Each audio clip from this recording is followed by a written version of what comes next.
Hey, everybody. So glad to be here with all of you tonight. Should be a great conversation. Glad that you are here. So hit the like button, hit the subscribe button, hit the notifications bell. We're going to have a great conversation here tonight. I've got a few things that we can chat about. So it's going to be really awesome. I'm glad that you all are here. Let's do it. Century. I say that the century on which we are entering can be and must be the century of the common man. A radical redistribution of economic power. I mean, we know that racism is just a byproduct of capitalism. Everything would be all right if everything was put back in the hands of the people. We need a government that will make sure Americans are taken care of and organize the economy to serve the people, not the profits of a wealthy few. We now have the techniques and the resources to get rid of poverty. We got to start getting out there with the people. Get out of the movement and get to the masses. We need a government of action.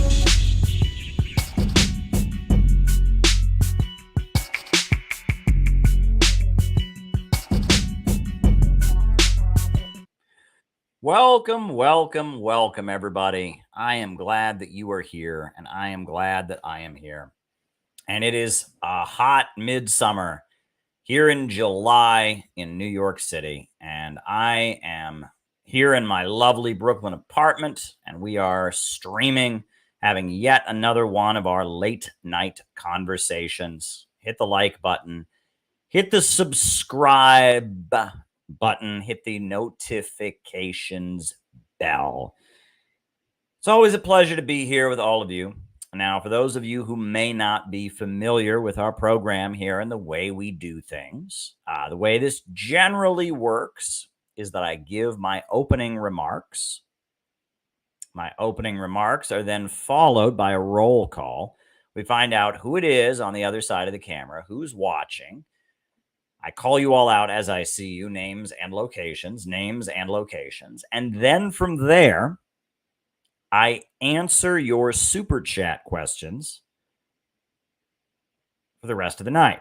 That is the way we do things. That's the way it works here on this YouTube channel. So if there's something that you would like me to address, comment on, react to in the second half of our program, by all means, send me a super chat and I will answer it in the second half of our show.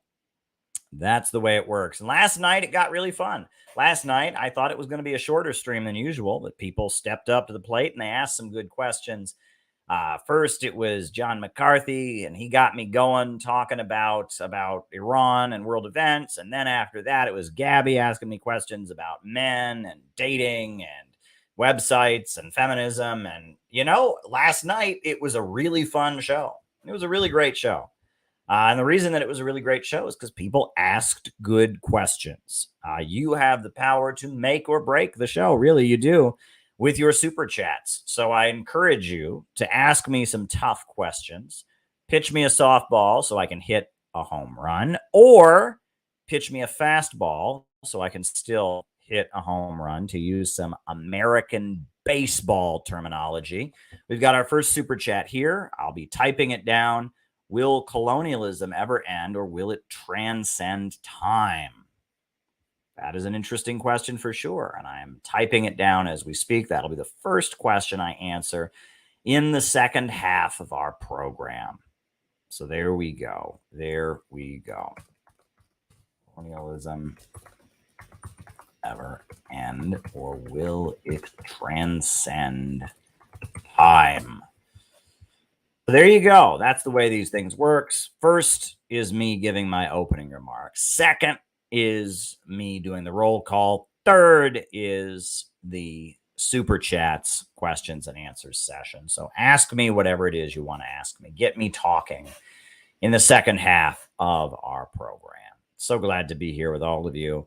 They're messing with me in the subscribers. I do not understand how it works. It goes up, it goes down, it goes backwards and forwards. And so make sure that you're subscribed and make sure that you hit that notifications bell, because there's a lot of people who are not getting their notifications. There's a lot of people who get unsubscribed and then they never intended to unsubscribe and they resubscribe. So there you go. Oh, your thoughts. I did see that movie. Very good question. So make sure that you are hitting the subscribe button. Make sure you're hitting the notifications bell. We are trying to maneuver around our maniacal tech overlords who do not want you to be watching our material, who think that anti-imperialists like us should be silenced. It's now been admitted, we have full confirmation. It's been admitted that the Ukrainian government was directly giving orders to the FBI, which they were then passing on to Twitter and Google and YouTube and Facebook and all of that. So me being on the Ukrainian government's official list of information terrorists, I think we know why this channel has been suppressed. I think we know why there's been such an effort to destroy my reputation. But regardless, I'm still here and I keep going. We just had an amazing event here in New York City. Shout out to everyone who was there. Video of that event soon. It's going to be awesome. Great work from Peter Coffin.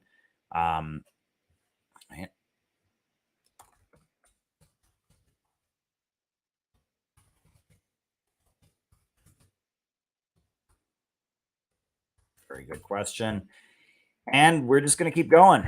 So, yeah, I got a couple things I'm going to touch on for my opening remarks. After that's the roll call. And then after that, the super chats.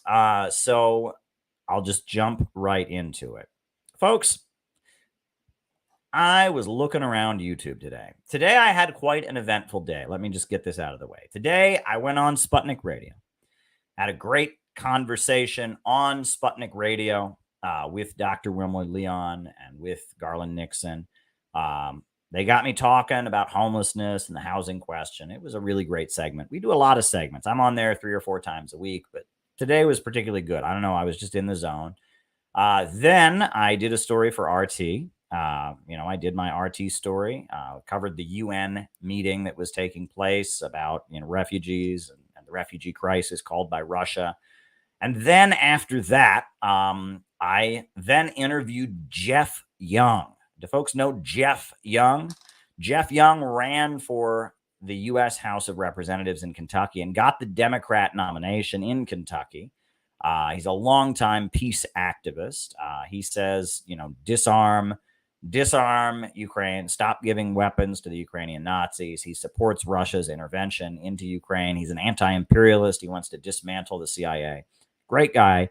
And he's now kind of, shot up the charts after getting the Democrat nomination in Kentucky. He's kind of a well-known anti-imperialist in Kentucky. So we had a good chat for about an hour. And so I have that chat. I'm going to post it on this channel probably right after this broadcast tonight. So keep your eye out for it. It was a great chat that Jeff and I had. Jeff is a really great guy, very friendly, very dedicated. He has wanted me to interview him for a long time. He's been after me to interview him, and I finally got around to it.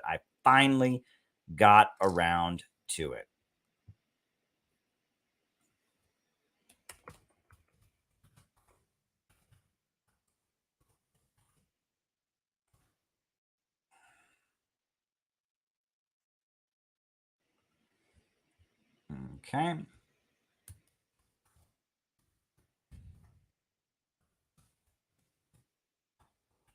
Finally got around to it. So keep your eye out for the Jeff Young interview that happened this afternoon. Very cool, very good stuff. But I went for a walk in the afternoon after the Sputnik Radio interview with Garland Nixon and Dr. Wilmer Leon, after I did my coverage on RT of the UN meeting about refugees, after I had my hour-long conversation with Jeff Young, I decided to go outside and take a stroll. And I had with me my phone. I was looking for things to listen to, and I came across a video by the conservative commentator, YouTube personality, Lauren Southern. Folks know who Lauren Southern is. Lauren Southern is, she's a Canadian YouTuber who's from that kind of alternative right universe, kind of a libertarian, kind of critical. She's friends with Stefan Molyneux. She's a conservative personality on YouTube. She's in that Jordan Peterson, Stefan Molyneux universe, right? So the video that she made, it was from about a month ago, and it was about internet religion. I thought that was interesting. So I listened to her presentation and I smiled because it reminded me so much of things I have observed in our corner of the internet. So let me first of all just get this off my chest, is that one of the problems with social media is it gets you more and more into a bubble. It's much harder for comedians to make stand-up comedy routines these days, because of the fact that there are not common points of reference. Comedians poke fun at things that everyone knows about. And nowadays, with everyone watching very, very different television programs, everyone in their own corner of social media, it is very difficult to find common points of reference. And that makes it hard for comedians to get up and tell jokes. They can make fun of Joe Biden. He's the president. Everyone knows him. They can make fun of Donald Trump. He was the president beforehand.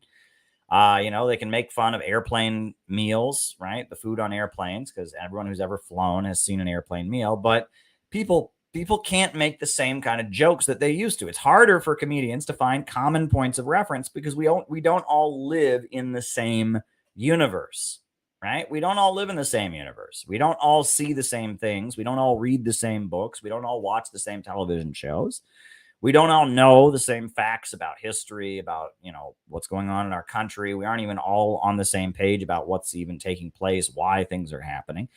It's very difficult in this world of such a treasure trove, such a massive amount of information being out there. It's much harder for comedians and others to make common points of reference.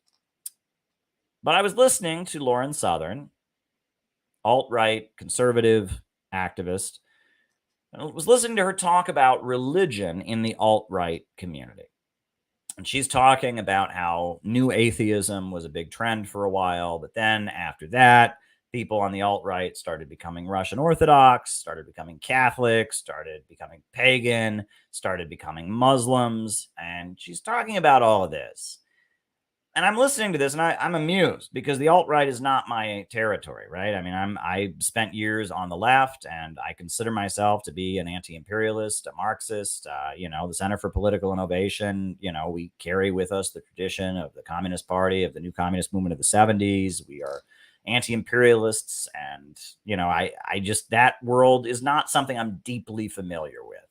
But I'm listening to Lauren Southern talk about it, and a lot of it sounded oddly familiar. She's describing people who convert from one religion to another and then tweet about it. It's a big trend, apparently, for people to convert to Islam on the internet, and then constantly be tweeting about how Christianity is no good, and bashing Christianity after they've converted to Islam on the internet. And she's critiquing internet religion. And that made me smile a little bit because she's pointing to a problem that I've observed quite a bit of, right? And this is what I want you to understand, right? I think about what I say on these streams, right? We can talk about the basics. We can talk about the problems of capitalism, the history of socialism, the ideology of the socialist movement. But there's some things that I try to communicate to all of you on these streams that I think are really important for you all to hear, that are beyond surface level. These are not just arguments against capitalism. These are not arguments against imperialism. These are not arguments in favor of socialism. These are things that are important. Because just like she's describing all these people on the internet who, decide to become a Muslim, they decide to become Russian Orthodox, they decide to become Jewish, they decide to become, a Catholic, a traditional Catholic on the internet. They all these people who decide, they just pick their religion on the internet. And she didn't say this in her video. right? She's not where I'm at. But none of them really get it. If you decide to become a Muslim on the internet, and you're not really a Muslim, if you decide to become a Christian on the internet, you're not really a Christian. That this is the problem, I think.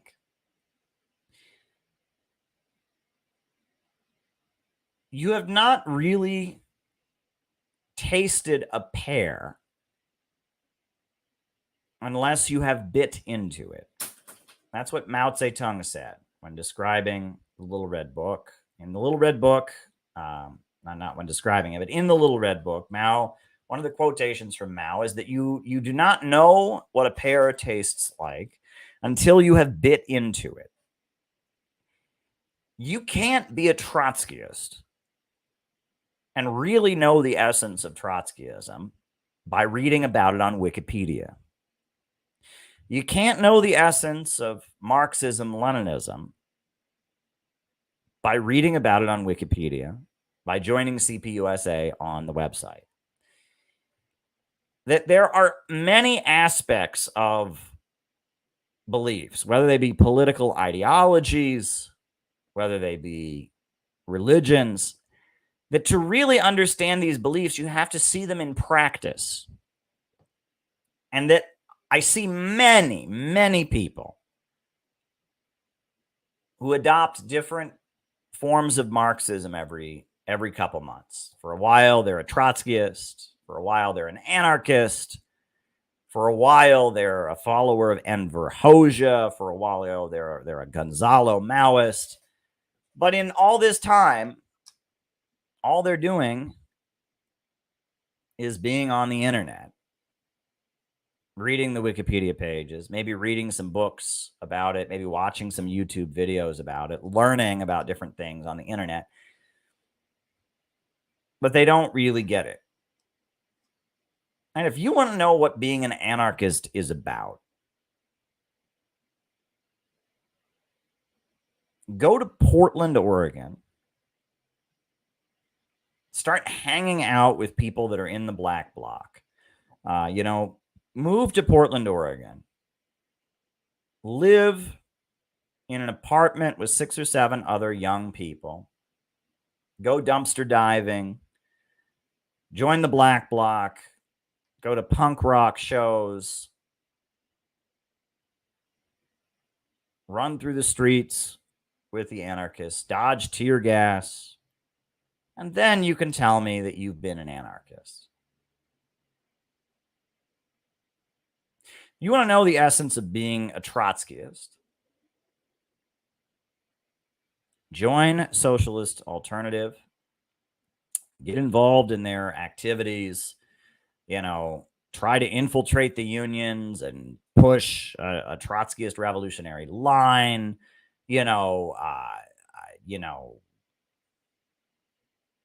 Go meet with dissidents in socialist countries and try to destabilize those socialist countries in the name of overthrowing the Stalinist bureaucracy. Until you've lived it, you haven't really understood the essence of it. What's written down and what is lived are often very different from each other. And sometimes what is written down and what is lived actually coincide, but you won't understand how they coincide unless you've lived it. All ideology, this is really important, all ideology, Christianity, Buddhism, Islam, communism, fascism, anarchism, all ideology was meant to be lived. Ideology is invented for groups of people. That's why it exists.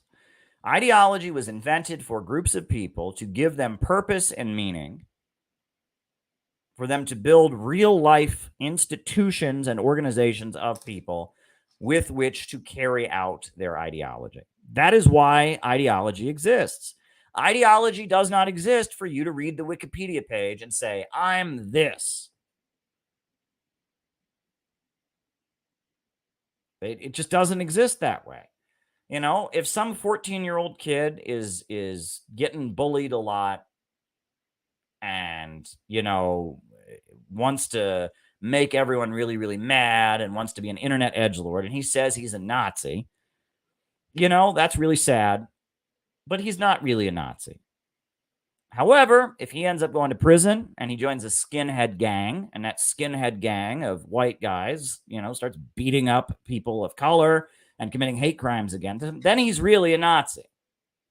But a 14-year-old who just gets on the internet and, you know, wants to scare everybody at his school and let everyone know that he won't follow their rules and how mad he is at political correctness, and he says, I'm a Nazi. No, he's not. Hopefully he grows out of it and he doesn't realize what he's saying. He doesn't realize what he's saying.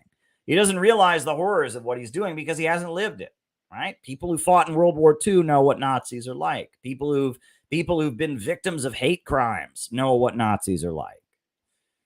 But some 14-year-old kid who's mad at his parents and society, he can get on the internet and post anti-Semitic and racist memes and think he's a Nazi, but he's not one, because what it means to be a Nazi is not that you read a Wikipedia page. The essence of fascism and Nazism is a practice. It is a group of people that engage in certain activities guided by the ideology. And the ideology was invented in order for people to carry it out, in order to motivate, to serve the purpose of motivating and holding a group of people together to do these things. And the same goes for Christianity. And the same goes for communism. And the same goes for Trotskyism. And the same goes for anarchism.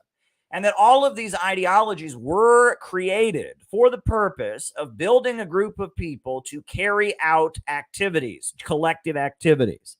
And if you do not see them in that context, you do not really understand that ideology. If you convert to Islam all by yourself in your home, you've never been to a mosque, you've never been to a Muslim country, no one in your family is a Muslim, you don't understand the essence of Islam. Now, some Muslim scholars probably disagree with me on that. And I'm not saying, you know, maybe according to Islam, you might count as a Muslim, but I'm telling you, you don't really understand Islam if you were the only Muslim that you know, if you're, you know, or if the only other Muslims you know are on the internet, you don't understand Islam. Ideology serves a collective group purpose. That's why it exists. Ideology serves a collective group purpose. And if you read ideological texts or you study ideological beliefs without looking at the community that this ideology was created to serve, without seeing the practice, it doesn't make any sense to you. And this is something that's very hard for people to understand. But it's true that you don't understand anarchism until you've been in Portland, in the Black Bloc, at the punk shows, at the dumpster dives with the anarchists. You don't understand Trotskyism until you've been in one of these Trotskyite counter gangs, until you've carried out the activities that Trotskyites engage in, until you've been involved in factional fights with other Trotskyites who you think are, you know, the wrong kind of Trotskyite. You don't know the essence of Christianity until you've been in a church, until you've attended regular church services, been part of a church function. You don't know the essence of these things until you have lived them. And this is what Mao Zedong is getting at when he says that in order to know what a pear tastes like, you must bite into it. If all Mao or Lenin or Stalin had wanted to do was write a book to tell people what the world is like, it would have sounded completely different.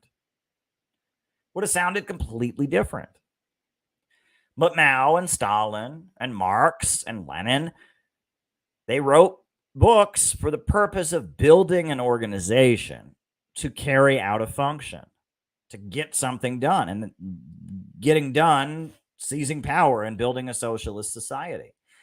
And if you are going to understand the way that they wrote and how they wrote, you have to live it. You have to live it to understand it.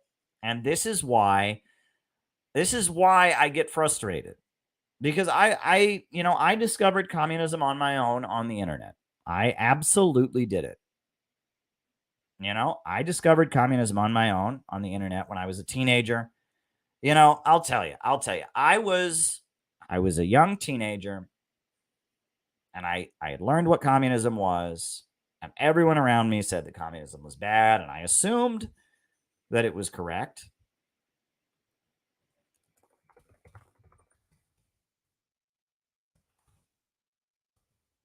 I assumed that what everyone said, that communism is a good idea, but it doesn't work because of human nature, what everyone says, I assumed that that was correct. But I liked it. I thought it was moral, that one should strive for a world without inequality. One should strive for a world, where people have what they need. And I vaguely got interested in communism, it was just kind of vaguely interesting to me. And I remember at one point, I thought, the internet was a new thing. I would Google communism. And I Googled communism, and I found out that the Communist Party USA existed. And I was blown away, because I thought I was the only person in the world who believed in communism, because everyone that I spoke to, the media, the school, everyone told me that communism was bad, that communism doesn't work, etc. And I was starting to say, well, maybe I believed in communism. And I Googled it, and I discovered that there was actually a Communist Party in the United States. I was like 12, and I was shocked. I was like, wow, there's actually a Communist Party in the United States. I assumed that everyone else thought communism was bad. And then there's a website that I discovered 2 or 3 years later. And this website I discovered, what's interesting about it was it's not around anymore, but it was called the Red Encyclopedia. And it was a list of different communist groups in America. I was shocked there was one. And I remember I found out that there were like 50. There was like 100 different communist groups. And I was really impressed. And I just spent a lot of time on the internet researching all these different communist groups. The Socialist Workers' Party, the Communist Party, the Revolutionary Communist Party, the Socialist Labor Party. It was fascinating to me. It was this whole rabbit hole to go down. And I remember when I was in college, I started going to conferences, and I would go to conferences, and these groups would have literature tables. And it was exciting to see them. It was almost like Pokemon, right? Got to catch them all. A group you've never seen before. There's 2 guys at a literature table for the 4th International Trotskyist League. Oh my goodness. It was like sightseeing. It was like a scavenger hunt. All these different obscure communist groups. There was something called the Maoist Internationalist Movement. The ISO, the International Socialist Organization, was big at that time. You had I was just fascinated by it. I would go to these anti-war protests in Washington, D.C. I'd come home with hundreds of newspapers, just stacks of newspapers from different communist groups. And it was fascinating to me because I'd never, no one in my family was a communist. No one that I grew up around was in any communist group.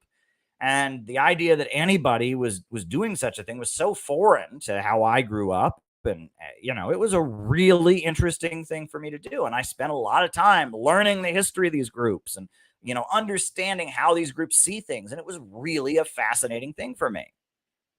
So I understand why people are interested in this from that kind of perspective. It's an obscure rabbit hole. Middle America is not very aware. Maybe things have changed in the last couple of years because of everything that's gone on. But for the most part, especially in the 90s when I was a kid, Middle America didn't even know that communists existed. They knew there were people that were protesting the wars.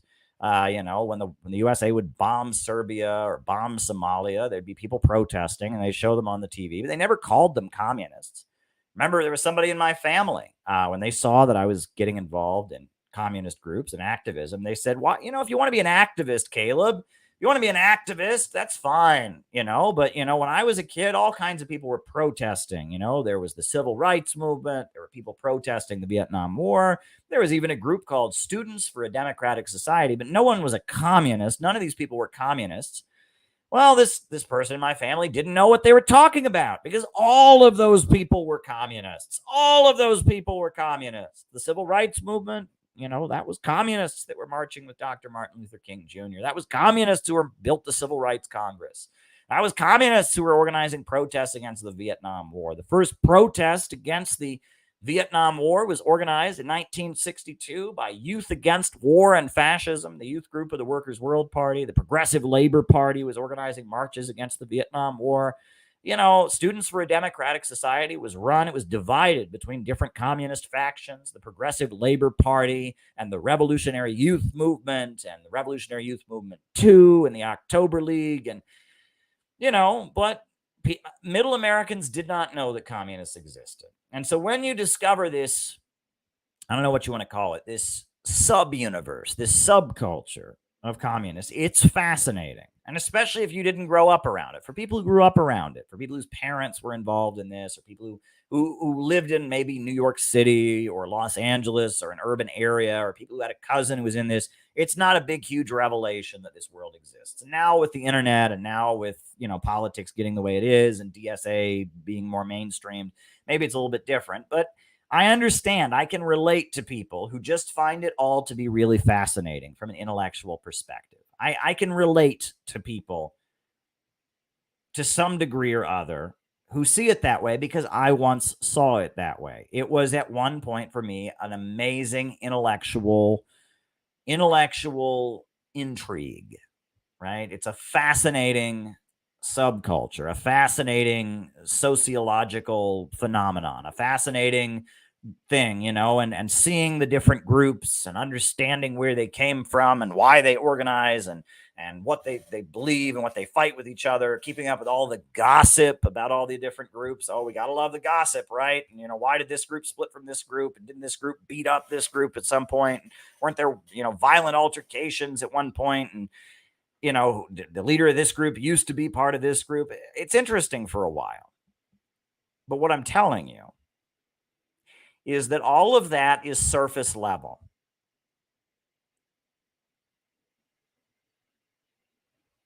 This is how I spent my early 20s. I was in one of these groups, and I often made the people in the group I was in angry because I was so interested in all the other groups. And I used to draw, and I could still do it for you. I used to draw family trees of communist organizations. And the older communists who'd been in these groups, they didn't even know the stuff as well as I did. They were just in their group. They knew about their group. But I could sit there and draw a family tree of, this is the CP, and then out of the CP comes the SWP, and out of the SWP comes the ISO.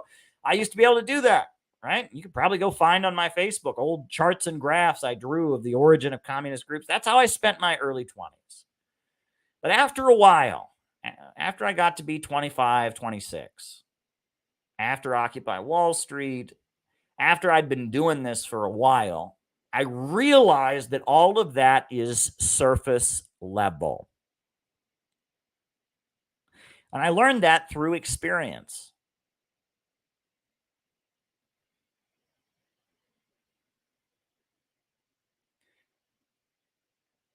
If I give you a book on the history of Trotskyism in America, if I give you the book on the history of Maoism in America, if I give you a book on the history of anarchism in America, if I give you the book on the history of Christianity in America, if I give you a book on the history of fascism in America, you will not understand it based on that book.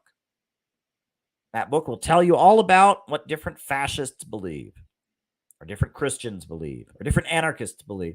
That book will tell you all about the activities that anarchists engage in or communists engage in. You can go read the Wikipedia page of various different political organizations, different ideologies, different histories. None of that really gets you to understand it. Because all of these ideologies and all of these beliefs only exist in order to build a community. And for that community to carry out a function. And if you are in that community, and if you are helping to carry out that function, then you will in truth understand that ideology. But if you are not in that community, and you are not carrying out that function, you can know what is written on paper very, very well. You can know it backwards and forwards, but you still don't understand it. Socialism is as socialism does. Or, as Sam Marcy, the founder of the Workers' World Party, said, that's what he said, socialism is as socialism does. But Jesus Christ, what did Jesus Christ say? Jesus Christ, his followers asked him, how do we know that you are the Messiah? How do we know you're the Savior? He said, you shall know them by their fruits.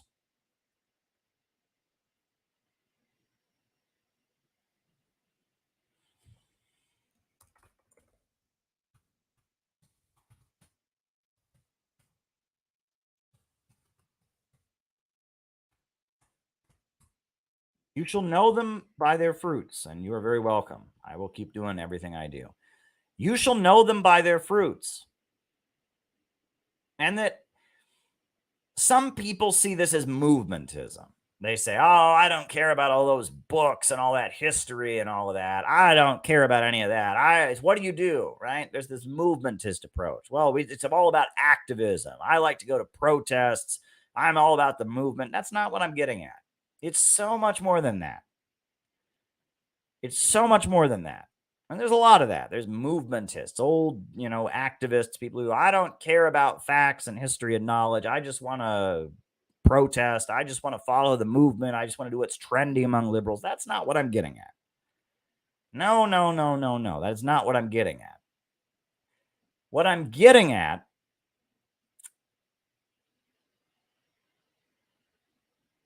it's not just you should know them by their fruits. Before you have a tree, before you have fruit, you have a tree. Before you have a tree, you have a seed. And that seed only exists to give birth to a tree. And that tree only exists to have fruit. The seed can only be judged by the fruit, and the seed only exists so the fruit exists.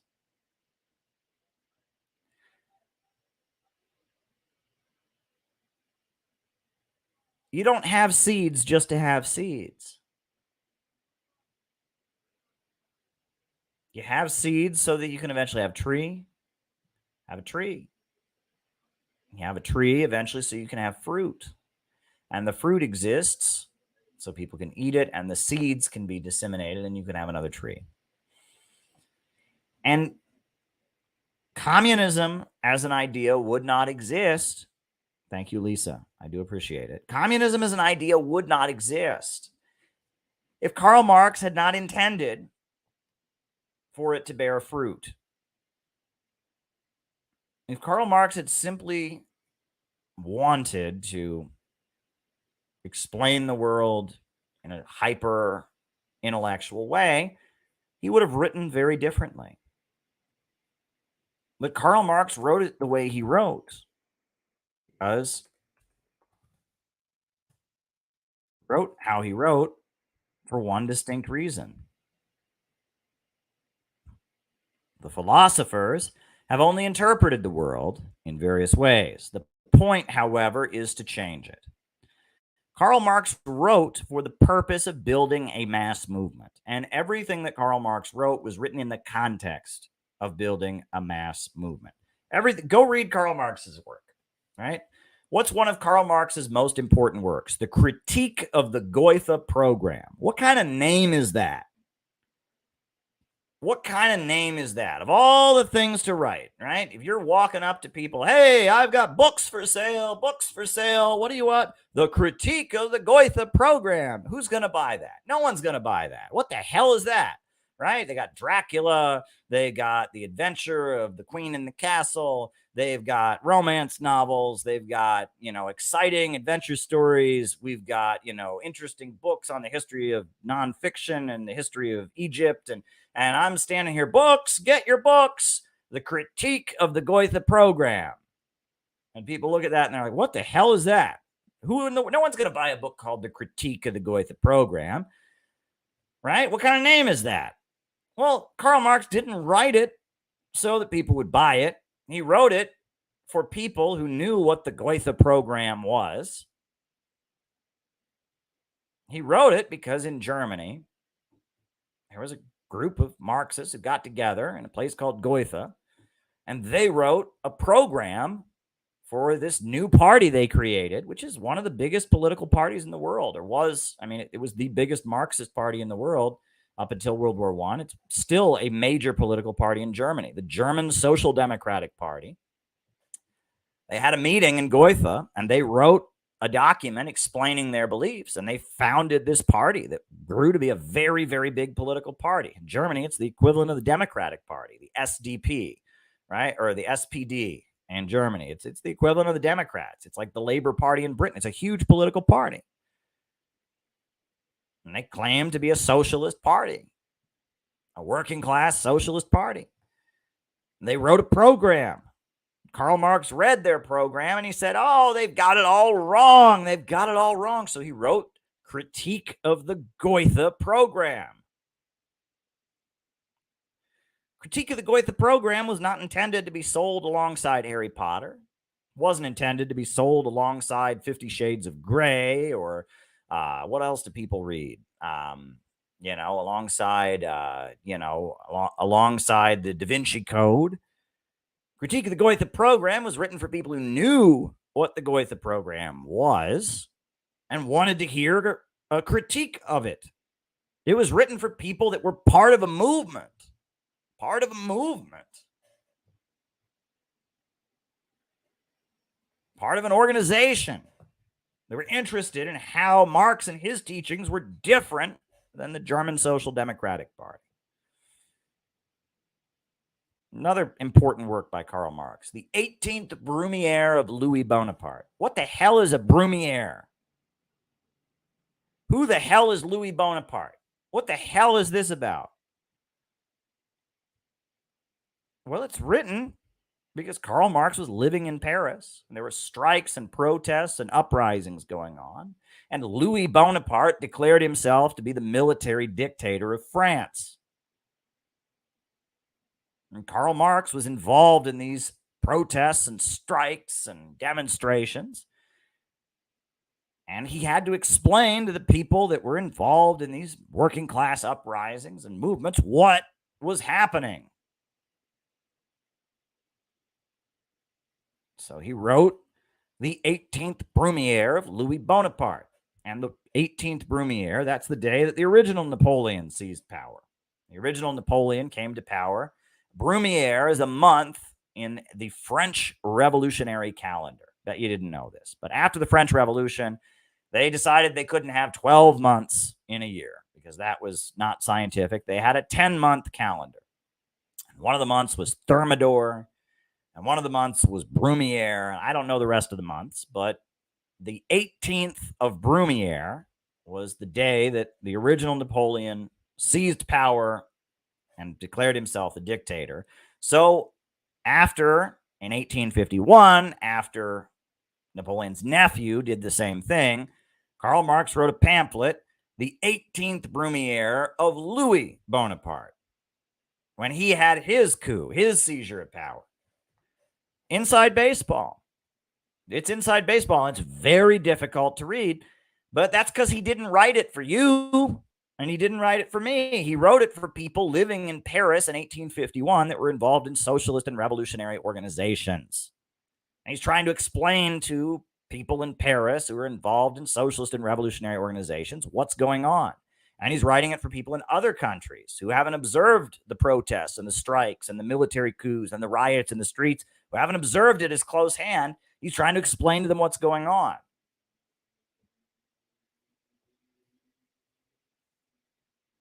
And again, if you just pull up 18th Brumaire, it's on the Marxist Internet Archive, and you've never been part of any of this, it's going to sound like gobbledygook. It's understood in proper context. And this is what I've wanted people to understand. This is what I've wanted people to understand, is that the essence of any ideology is found in practice. And you don't really understand what the ideology means unless you've seen it in practice. You shall know them by their fruits. Socialism is as socialism does. This is important for people to understand. And when I watched Lauren Southern talking about internet religion, she was describing the same phenomenon, because there are many, many young people now. And it's interesting because I was like this before people were like this. It used to be most people were okay, if you want to call it that. Most people, they grew up in a town where everyone was a Democrat, so they were a Democrat. They grew up in a town where everyone was a Republican, so they were a Republican. They were a Republican because their parents were Republicans, because the people at their school were Republicans, the people they went to work with were Republicans. They grew up in a town where people were Democrats. They were Democrats because the people at their school were Democrats. The people at their church were Democrats. The people that they went to work with were Democrats. Most people were okay when it came to ideology. You know, most people had very surface level ideology, pretty basic beliefs. In the United States, patriotism was a big thing, right? You know, everyone believed America was number one. It was the greatest country in the world. Religion, you know, people had their religious beliefs. Some people were more extreme than others. But most people they had kind of basic surface level understandings. People were patriotic. It was based on, well, you know, America's great, we have freedom, and they didn't think about it very much. No one questioned it. If people were Christians, they said, yeah, I go to church, I follow the Bible, I want to be a good person, I want to be nice. Someone was Jewish, they say, yeah, I go to the synagogue, I read the Torah, I want to be nice. You know, I mean, people just kind of had basic kind of ideology, and they got through life with this basic kind of ideology. And that was okay for them, and the economy was okay for the most part, and that was okay, and people lived that way. And you had weirdos like me who weren't satisfied with that. You had people like me who said, no, I want something deeper. But we were a minority. We were the weird ones. We were the awkward, bookish intellectuals, right? We were the weird ones. Most people didn't care that much, right? Most people they had a surface level understanding. They voted for the Democrats because they thought the Republicans gave tax cuts to the rich. They voted for the Republicans because they thought the Democrats believed in abortion and abortion was wrong. Most people weren't thinking about these things. But then the economy crashed in 2008. And then the political crisis escalated, and riots started happening in the streets, and instability happened, and Donald Trump got elected. And now we're in a place where a lot of people are looking for something to believe in. The standard ideology that we've all been spoon-fed has been pretty well debunked.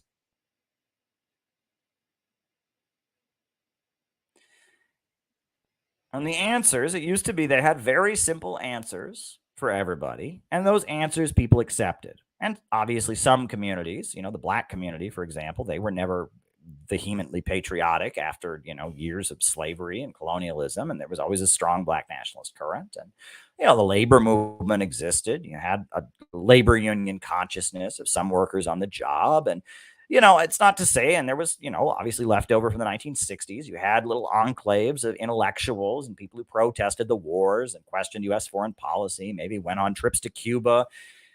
But for the most part, there used to be this kind of very simplistic ideology that people were spoon-fed and they accepted it. That is not the world that we live in now. That is not the world that we live in now. A lot of people are lost and looking for something to believe in.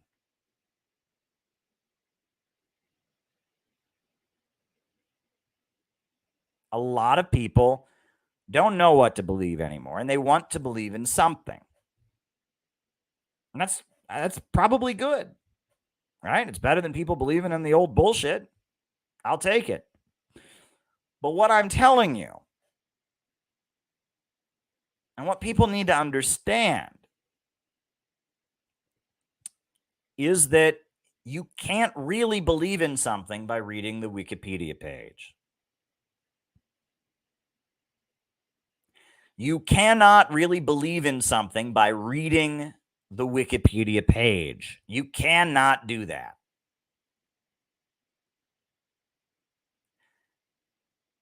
Ideology was meant to be practiced in a group. And it took me a long time to realize that, to really wrap my mind around it, to get past the intellectual intrigue, to get past the movementism,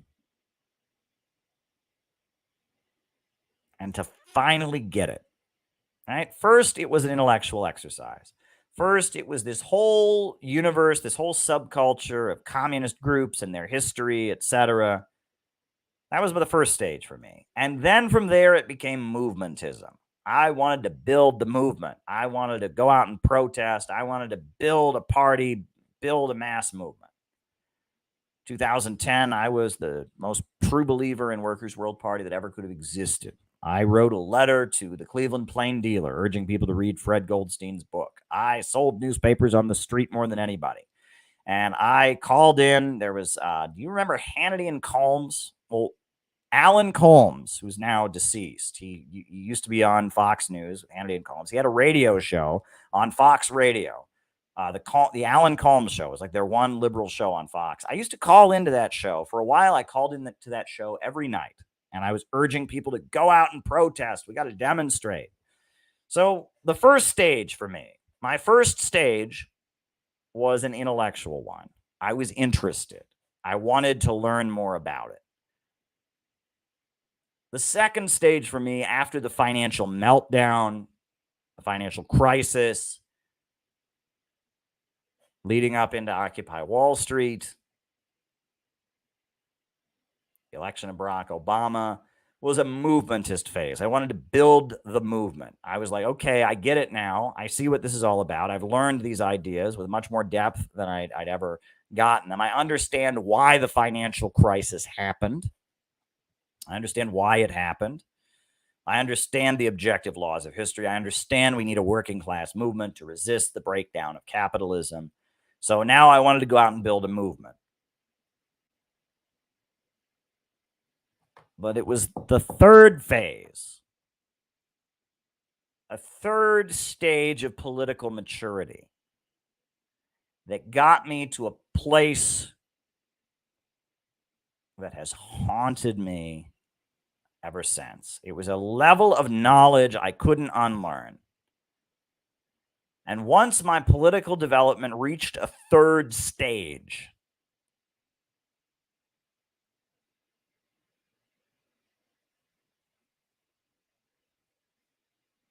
that's how I got where I am today. And the third stage of my political development, one, involved me seeing and observing the utter failure of the political party I was in and of the Marxist movement in the United States in general, seeing that they had a perfect storm, a financial crisis, low income, young people, anger at the ruling class, renewed interest in socialism, but they weren't expanding, they weren't growing, and just obsessing, why are they failing?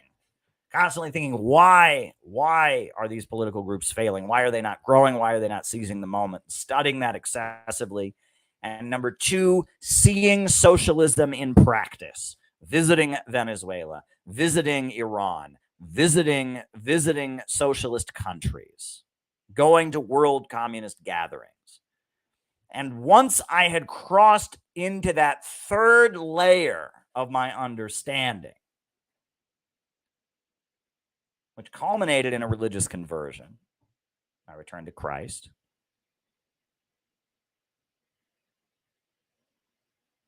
Then I got it. And I'm trying to tell it to you now, and maybe I'm wasting my breath because it may be that you just have to live it in order to get it. But having been to Venezuela, having been to Iran, having been to global communist gatherings, I got it. I got it.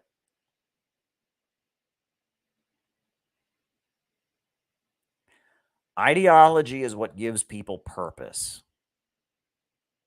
Ideology is what holds human societies together. Ideology is what gives you a reason to wake up in the morning, a reason to trust your neighbors and the people you work with, gives you a common goal to work toward. Ideology is the glue that has always held human civilization together.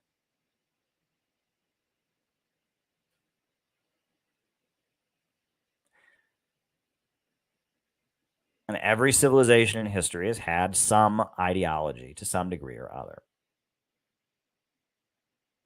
Mainly religion, but especially in the 20th century, we've also seen not religion, but modernist political movements, communism, social democracy, fascism. Human societies have always been held together by ideologies and a belief system that explains the world, gives people a purpose, maps out human history, where we're going, where we came from, gives people a set of beliefs, an organization, goals to work toward, etc. That's what human beings have always done. What is unique about the 21st century is that we now have a ruling elite who is trying to strip us of ideology. Postmodernism says that ideology is bad. Postmodernism says ideology is bad. Ideology is totalitarian. Ideology is erasing. Ideology is oppressive. Postmodernism says that deconstruction is the ultimate purpose. And postmodernism is taking Western civilization apart.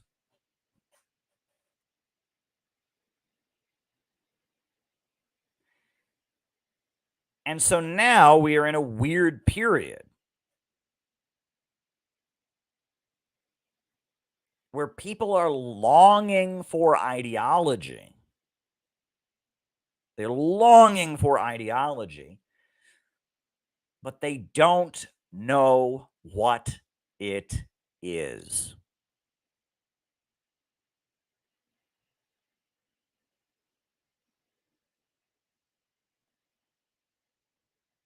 People want to believe in something. People want a reason to wake up in the morning. People want a purpose in life. But they're trying to get it from Wikipedia. And it's not going to work.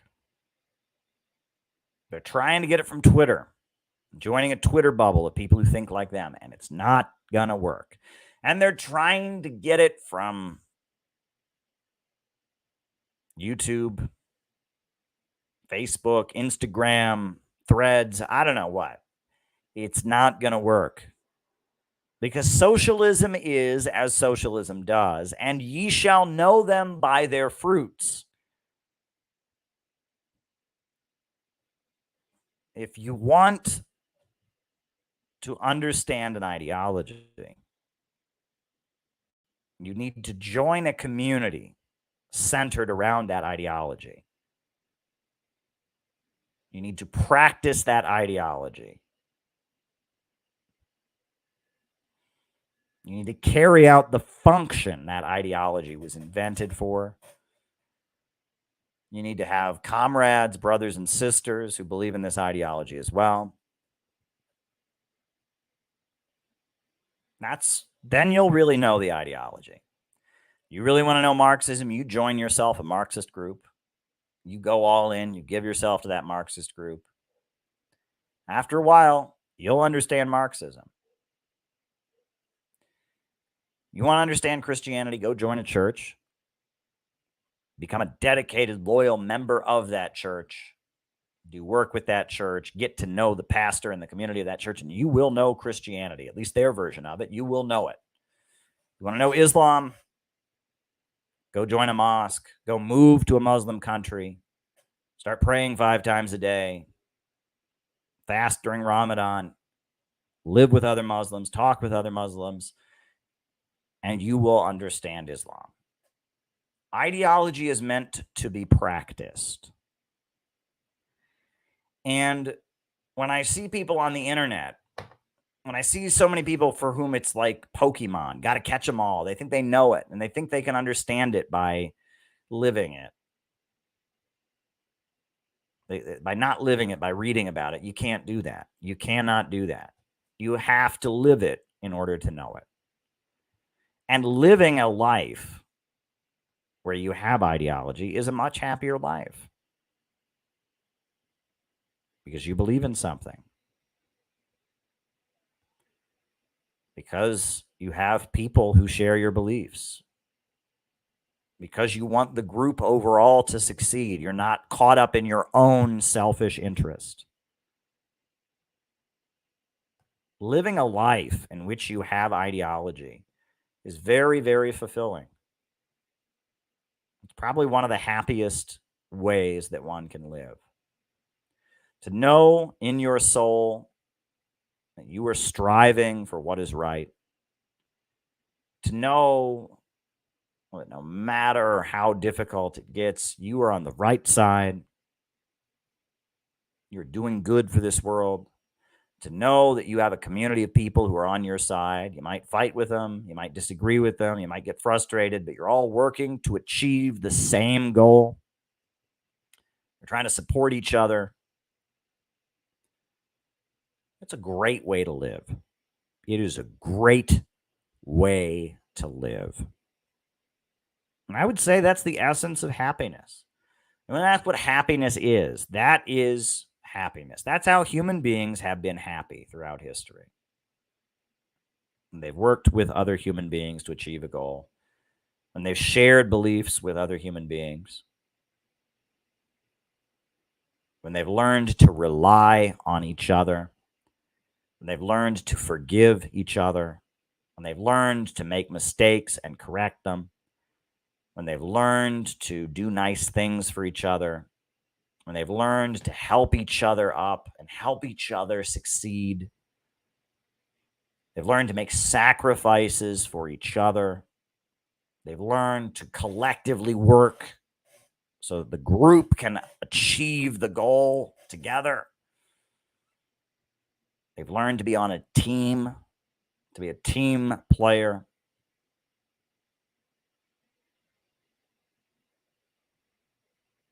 That is how human beings have been happy historically. Now, it's not to say people can't be happy some other way, and maybe that's not for everybody. All right, we're all made differently, neurologically speaking. Right? Some people are more individualistic. Some people are more outgoing. Some people are more shy. But I'm telling you what I know based on my experience. And that is that the road to happiness comes from community. The road to happiness comes from ideology. The road to happiness comes from being right in one's soul. That's how Anna Louise Strong, the great writer, the great Marxist writer who I've studied over the years, Anna Louise Strong, she always talks about being right in your soul. That's how Anna Louise Strong put it. When it comes from being right in one's soul, it comes from being able to give love, to receive love, to not be in a state of mind that's competitive, to not be jealous, to not be threatened by other people's success, to want other people to do well, to be supporting and cheering for your brothers and sisters, to want to see the organization, the community blossom. That is the road to happiness. And that's how people have been happy for thousands of years. But that way of being is at odds with our current economic order. Our current economic order is trying to break down and atomize all of us so that it can stay in power. And so it's very difficult. It's very, very difficult for human beings to live as they've always lived. This is illiberalism. The liberal order is atomizing and breaking everything down. And civilization's coming apart, and people feel like they have no purpose. But I believe that there will be a resurgence of the human spirit. Yes, I have read it, and I'll talk about it.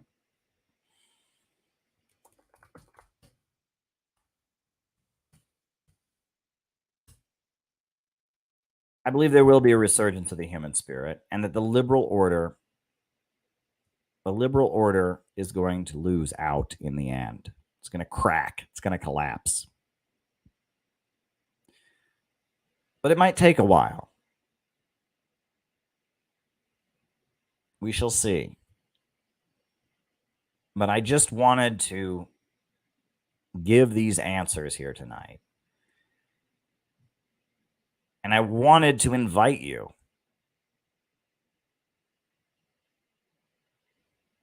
I want to invite you to join a community, to put an ideology into practice. I wanted to invite you to join the Center for Political Innovation, to embrace the city building tendency and what we're all about, to help us carry out our function, put on our events, to get to know us at our gatherings, to study our ideology together, to learn how to teach people the ideology, learn to be a Saxton lecturer or having certified Saxton lecturers, learn to put on gatherings, learn to do outreach. I want to invite you to that life. Yes, we're blazing new ground. We're definitely heavily influenced by communism and Marxism, but we're much more sympathetic to religion than previous Marxist organizations have been. We're not hostile to religious faith. Yes, we are anti-imperialists, but we're also patriotic. We love the country. We don't want to destroy America. We want to save America. We don't communicate a message of hostility to the people in the country.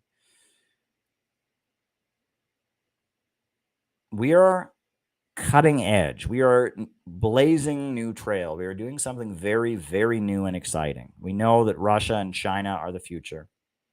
We know that the United States is spiraling into chaos and instability. But we also know that there are divisions in the ruling class, and that an organization like ours could soon play a very important role as the divisions in the ruling class intensify, as we enter strategic alliances, as we make the case for a government of action that would fight for working families, rebuilding the U.S. economy. We believe that we have an important role to play in the future of this country and the eventual formation of an anti-monopoly coalition. We believe we have an important role to play. And so I invite you to join us. I invite you to see what our life is like. And you won't know what we're like by just being on the internet. You won't know what we're like just by watching these streams or reading articles about us or even articles that we've written. You will get it by living it. You will get it by living it. You will understand what it's like when you have done it. You can only know what a pear tastes like when you've been into a pear. And if you don't want it, don't. And we're not into chasing after people. One of the biggest mistakes I've made is trying to pressure people into something. We're not here to do that. Take it or leave it. But I'm telling you that we are trying to develop a formula for rescuing the United States from the nightmare that it's in, for interfering in the political process, putting ideas out there that can change the world, making alliances. We have a vision for how we can have an impact on the United States, how we can save our country from the rut it's in, how we can bring peace to the world, how we can move toward a world of wealth and abundance, eradicate poverty, eradicate scarcity and the wars. We take ourselves seriously, and we're building a network of people that are dedicated to carrying these goals out. And we believe that as the crisis intensifies, our role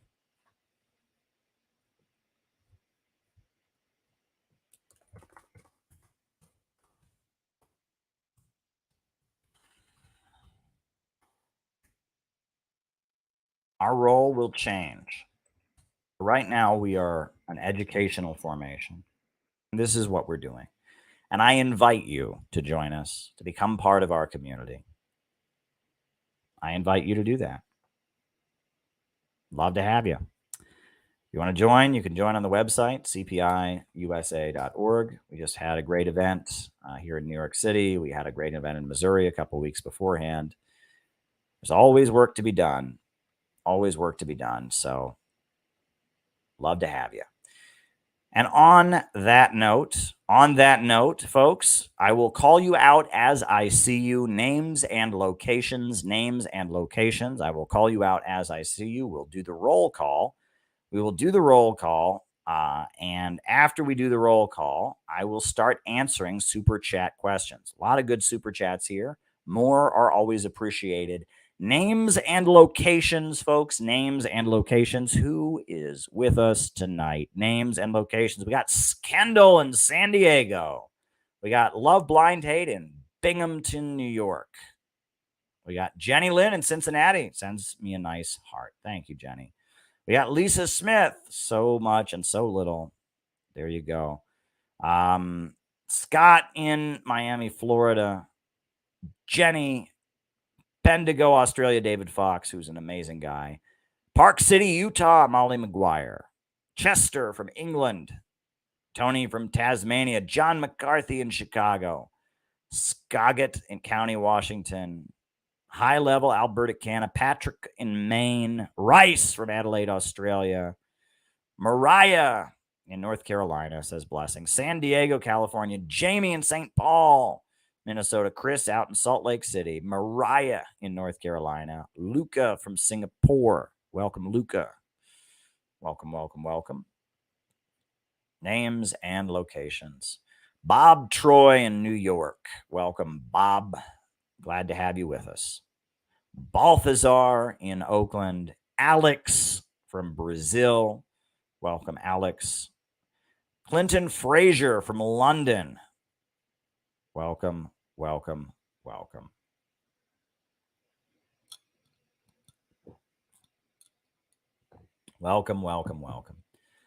Alan Rice from South Korea. Welcome, Alan. Glad to have you here with us. Briggy in Pennsylvania. Shout out to you, Briggy. 441825 in Ohio. Are you a robot? 441825 4411825.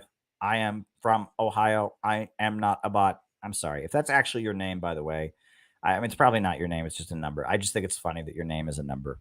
I'm having a little bit of fun with you there. I'm from Ohio, too. We do weird things in Ohio, like have numbers for names. So it's okay. 4411825. I am from Ohio. I swear I am not a bot.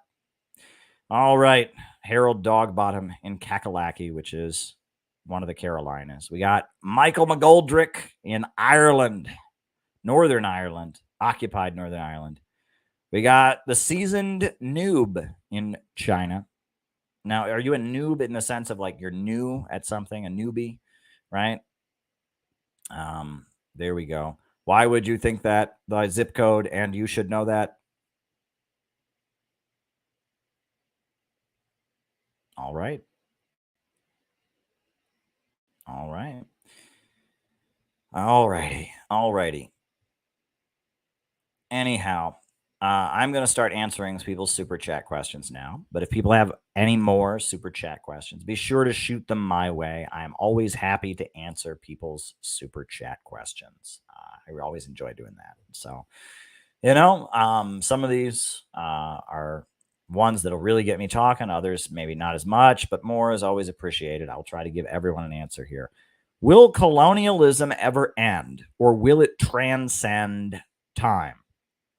The first question. Well, colonialism was, what do you mean by colonialism? Do you mean one country taking over another country? Or are you referring colonialism was a specific stage? It began with the Spanish. They started colonizing the Americas.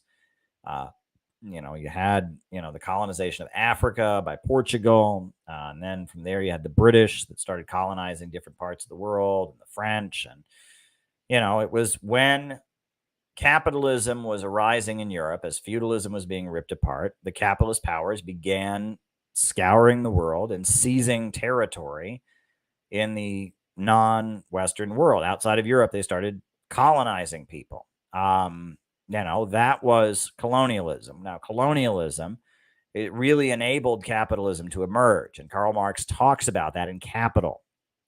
In section, I believe it's part 8 of Capital Volume 1, he talks about primitive accumulation and how, colonialism began, when feudalism was still in existence. But it was the wealth of colonialism that enabled capitalism and the merchant class, the mercantile class, that was the traders, the people that were shipping products, importers and exporters. It was them who laid the basis for the capitalist class. And it was colonialism that laid the basis for capitalism emerging out of feudalism. And Karl Marx talks about this. And colonialism gave birth to capitalism and continued under capitalism. However, as capitalism developed, capitalism moved beyond the stage of colonialism into the stage of imperialism. And imperialism is different from colonialism because imperialism is about holding back economic development. It's the West industrializing and preventing the colonized world from industrializing, whereas colonialism was more about seizing territory, taking raw materials and moving settlers, right? Imperialism is an economic system that is primarily the domination of the world by finance capital.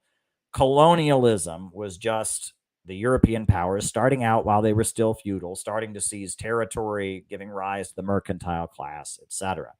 Now, neo-colonialism, that's a book written by Kwame Nkrumah, who was the leader of Ghana, the African socialist leader. He wrote a book called Neo-Colonialism, The Last Stage of Imperialism. And that was a book that he wrote in the 1960s, arguing that, the imperialist economic system that Lenin had talked about had given birth to a new phase called neo-colonialism. So when you ask about colonialism and will it transcend time, I don't know what you're referring to. I mean, obviously, colonialism as we understand it, colonialism as we understand it, eventually gave birth to the economic system of imperialism, and it's long gone. But if you're referring to colonialism as the domination of one country by another country, or if you're referring to just, colonialism specifically refers to one country seizing another country's territory for itself. That's the vague definition of what it means, right?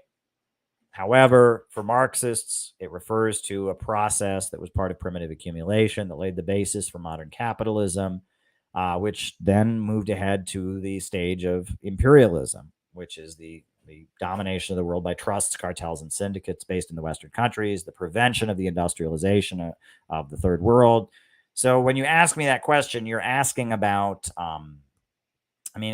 you have to define the term. right? You have to define the term. I'm just giving you my understanding of what colonialism is, how colonialism gave birth to imperialism, how we live under imperialism now. That's my understanding of the term. All right, next question. What were your thoughts on the movie Sound of Freedom? I'll be honest, I didn't really care for it very much. I don't like crime movies. I just don't, right? I really don't. And I was bothered by, child trafficking. Human trafficking is a horrendous thing.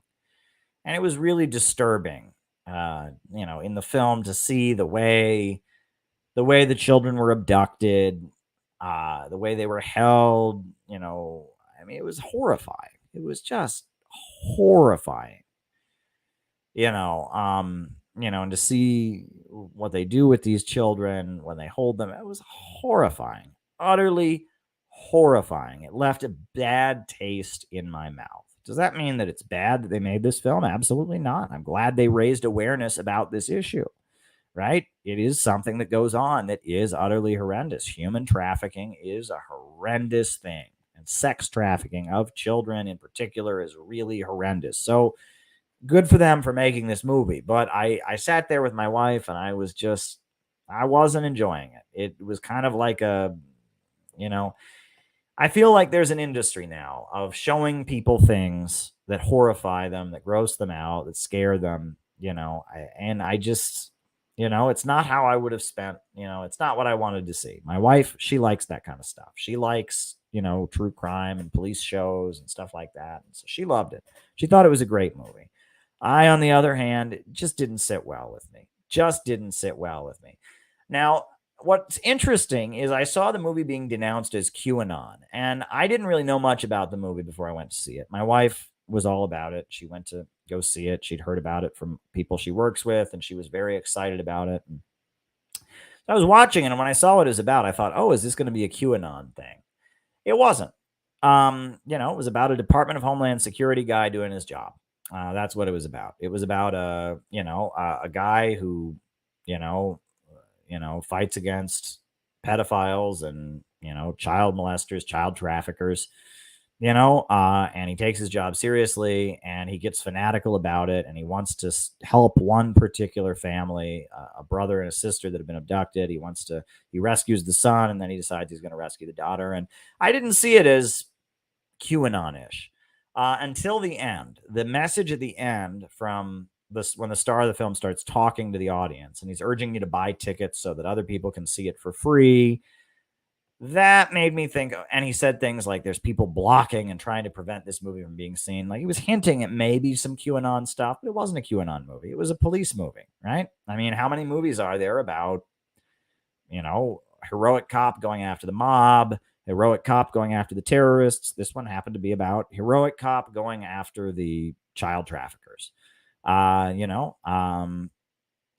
they showed the reality of the horrible things that go on at the border. And I'm glad they raised awareness about it. I don't like that kind of stuff. I don't like it. It just kind of leaves a bad taste in my mouth.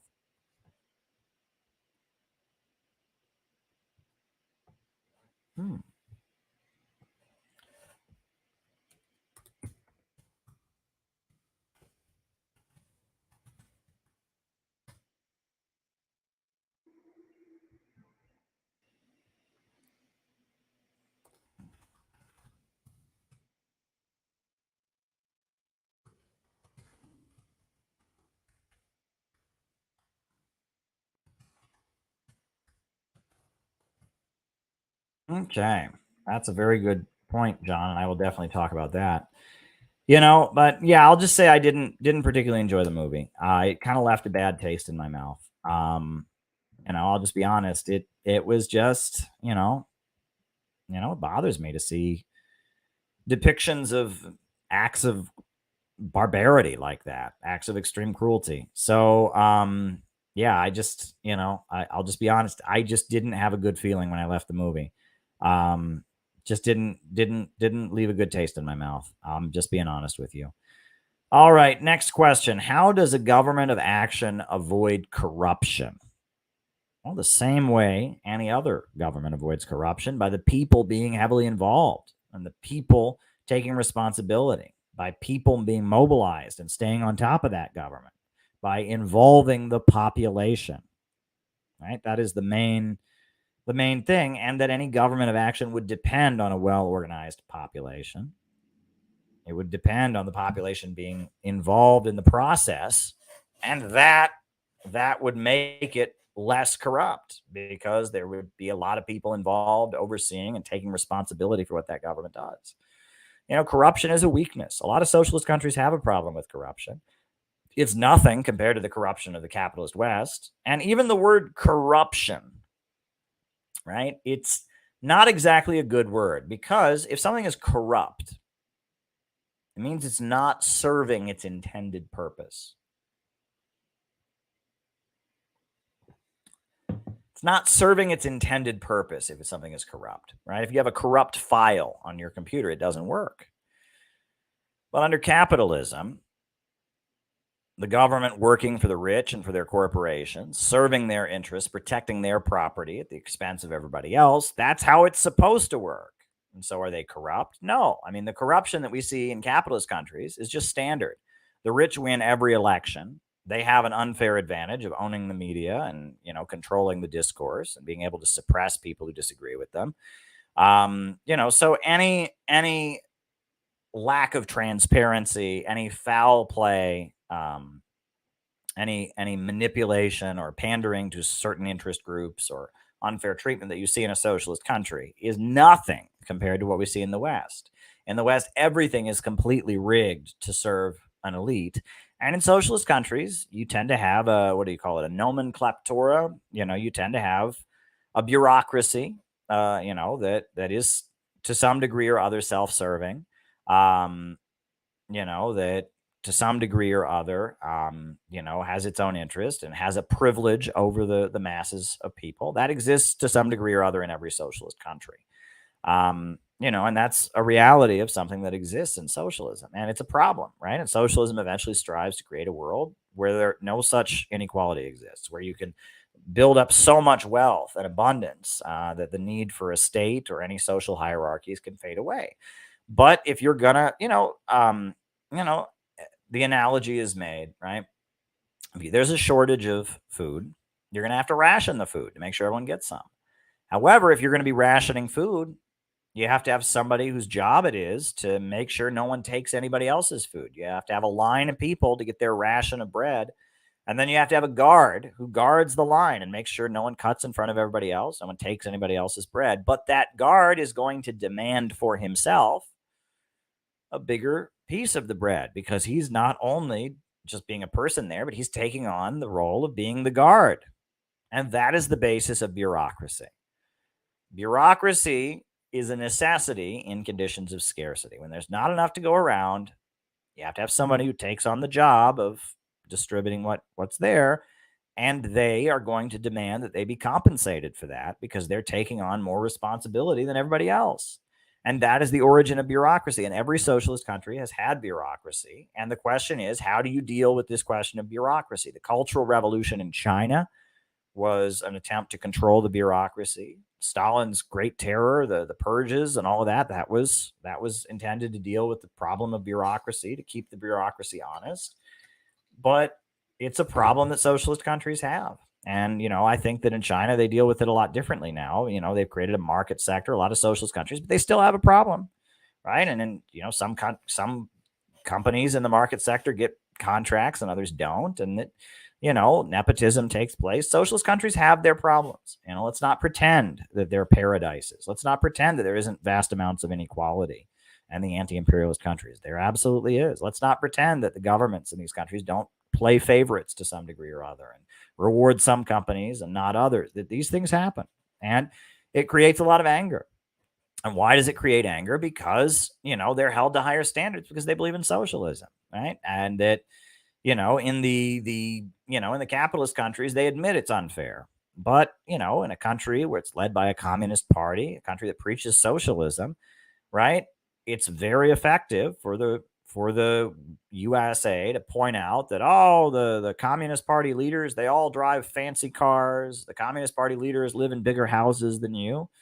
And that's very good at destroying people's morale.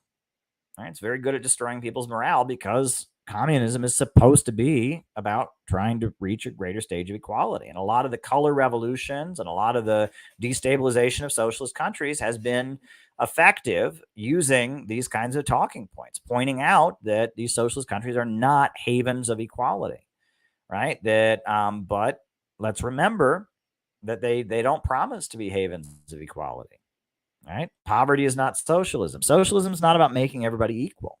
Socialism is about controlling the means of production so that growth is unlimited and you can maximize productivity and raise living standards and eventually move toward a stateless, classless world.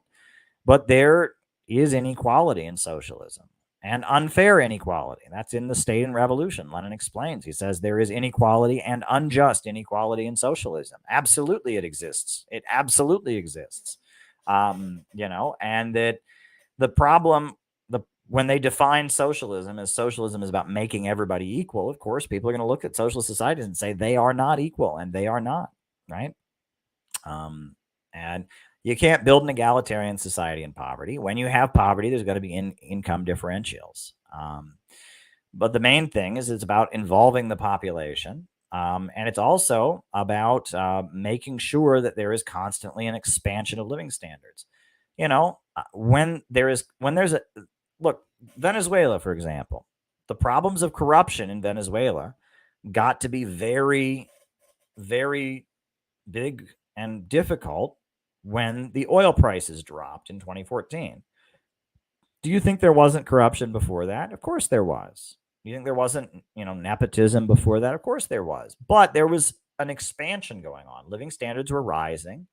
And so it didn't bother them as much. But when the oil prices dropped and suddenly state revenue was much less, and then the USA escalated its sanctions campaign just trying to crush Venezuela, then there were shortages. And that's when the problem of corruption created a really big problem in Venezuela. And the opposition started gaining ground because of the fact that the corruption that went on made a lot of people alienated, right? And that this is an aspect of, corruption is not as big of a problem when everyone is doing well. When the economy is doing well and everyone is seeing an increase in their living standards, people don't get as angry about corruption. But when there's a shortage, that's when people get angry about corruption. The main way to fight corruption is to just kind of expand the amount of opportunity that exists for everybody. When there's more and more opportunity for everyone, when all boats are rising, when a rising tide lifts all boats, people are less worried about the fact that occasionally things that shouldn't happen, and people get unfair advantages, and people are less worried about that. But when there's a shortage, when all boats are not rising, then people suddenly get angry that some people have an unfair advantage. And that's something to keep in mind in a socialist government. One of the main ways it fights corruption is by constantly looking to expand living standards for everybody and constantly looking to advance the entire economy. When the pie is only this big and it can never get any bigger, the only way your slice gets any bigger is you cut into someone else's. And no one ever thinks that their slice of the pie is big enough.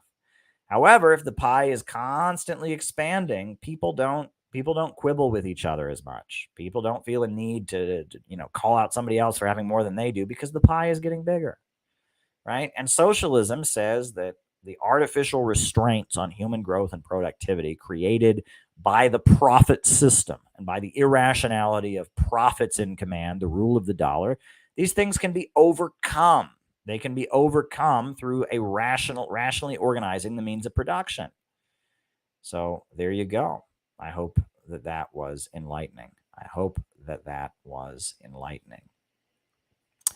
feel like buffets in restaurants are communist, nationalized buffets, food for thought. Well, they're not communist because they exist in a profit society. The buffet restaurant is trying to make a profit. It's operating according to market mechanisms. You're paying to use the buffet.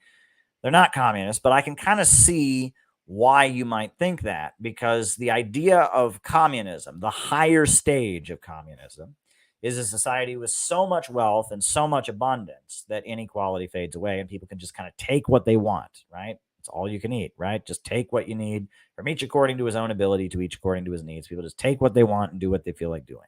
So I can see why you might think that, right? Because at an all-you-can-eat buffet, you can eat all you want, right? Right? And I guess communism is kind of like, the idea is the whole world becomes a giant all-you-can-eat buffet because there's just so much wealth to go around. No one hoards anything, right? I think that's the idea. So I can see kind of how you might think that. I don't know what that has to do with nationalizing buffets under capitalism. It has absolutely nothing to do with that. But it's interesting that you make that parallel. I kind of get what you're saying there. But there you go. There you go. Next question. What do you know of Santeria, the African religion? Well, Santeria is practiced in the Caribbean, and voodoo is a derivative of Santeria. And Santeria is a religion that I believe, is it from Africa, or was it practiced first in the Caribbean? Voodoo is a particular spin-off of Santeria. Santeria is practiced in Cuba. But it's, it is nature worship, I believe. It has ceremonies in it, and that, I don't know that much about it, right? I do know about voodoo, right? Because I remember when I was a teenager, I was interested in all kinds of, I loved vampire movies and stuff. So I read about all that stuff, and like the zombie is a big part of the voodoo world, and that voodoo was elements of the African religion of Santeria and elements of Catholicism kind of combined into these kind of spiritual practices that were done by Caribbean slaves, that were also done in Louisiana. They were practiced in Louisiana, and and white people were terrified of it. It was, a lot of white people were terrified that the black people had this magic that they could do, and they were terrified that the black people were going to do magic and cast spells on them. And it was a big aspect of the slave plantation system. It's one thing they don't talk much about anymore, but back in the time of slavery, slave masters were always terrified that their slaves were going to do some put magic spells on them or something. That was part of the slave society, was that the slave master knows that he's a slave master. He knows he's oppressing his slaves. He knows he's not treating them right. And so there's a constant fear on the part of the slave master, a constant understanding that his slaves are not happy in the conditions that they're in.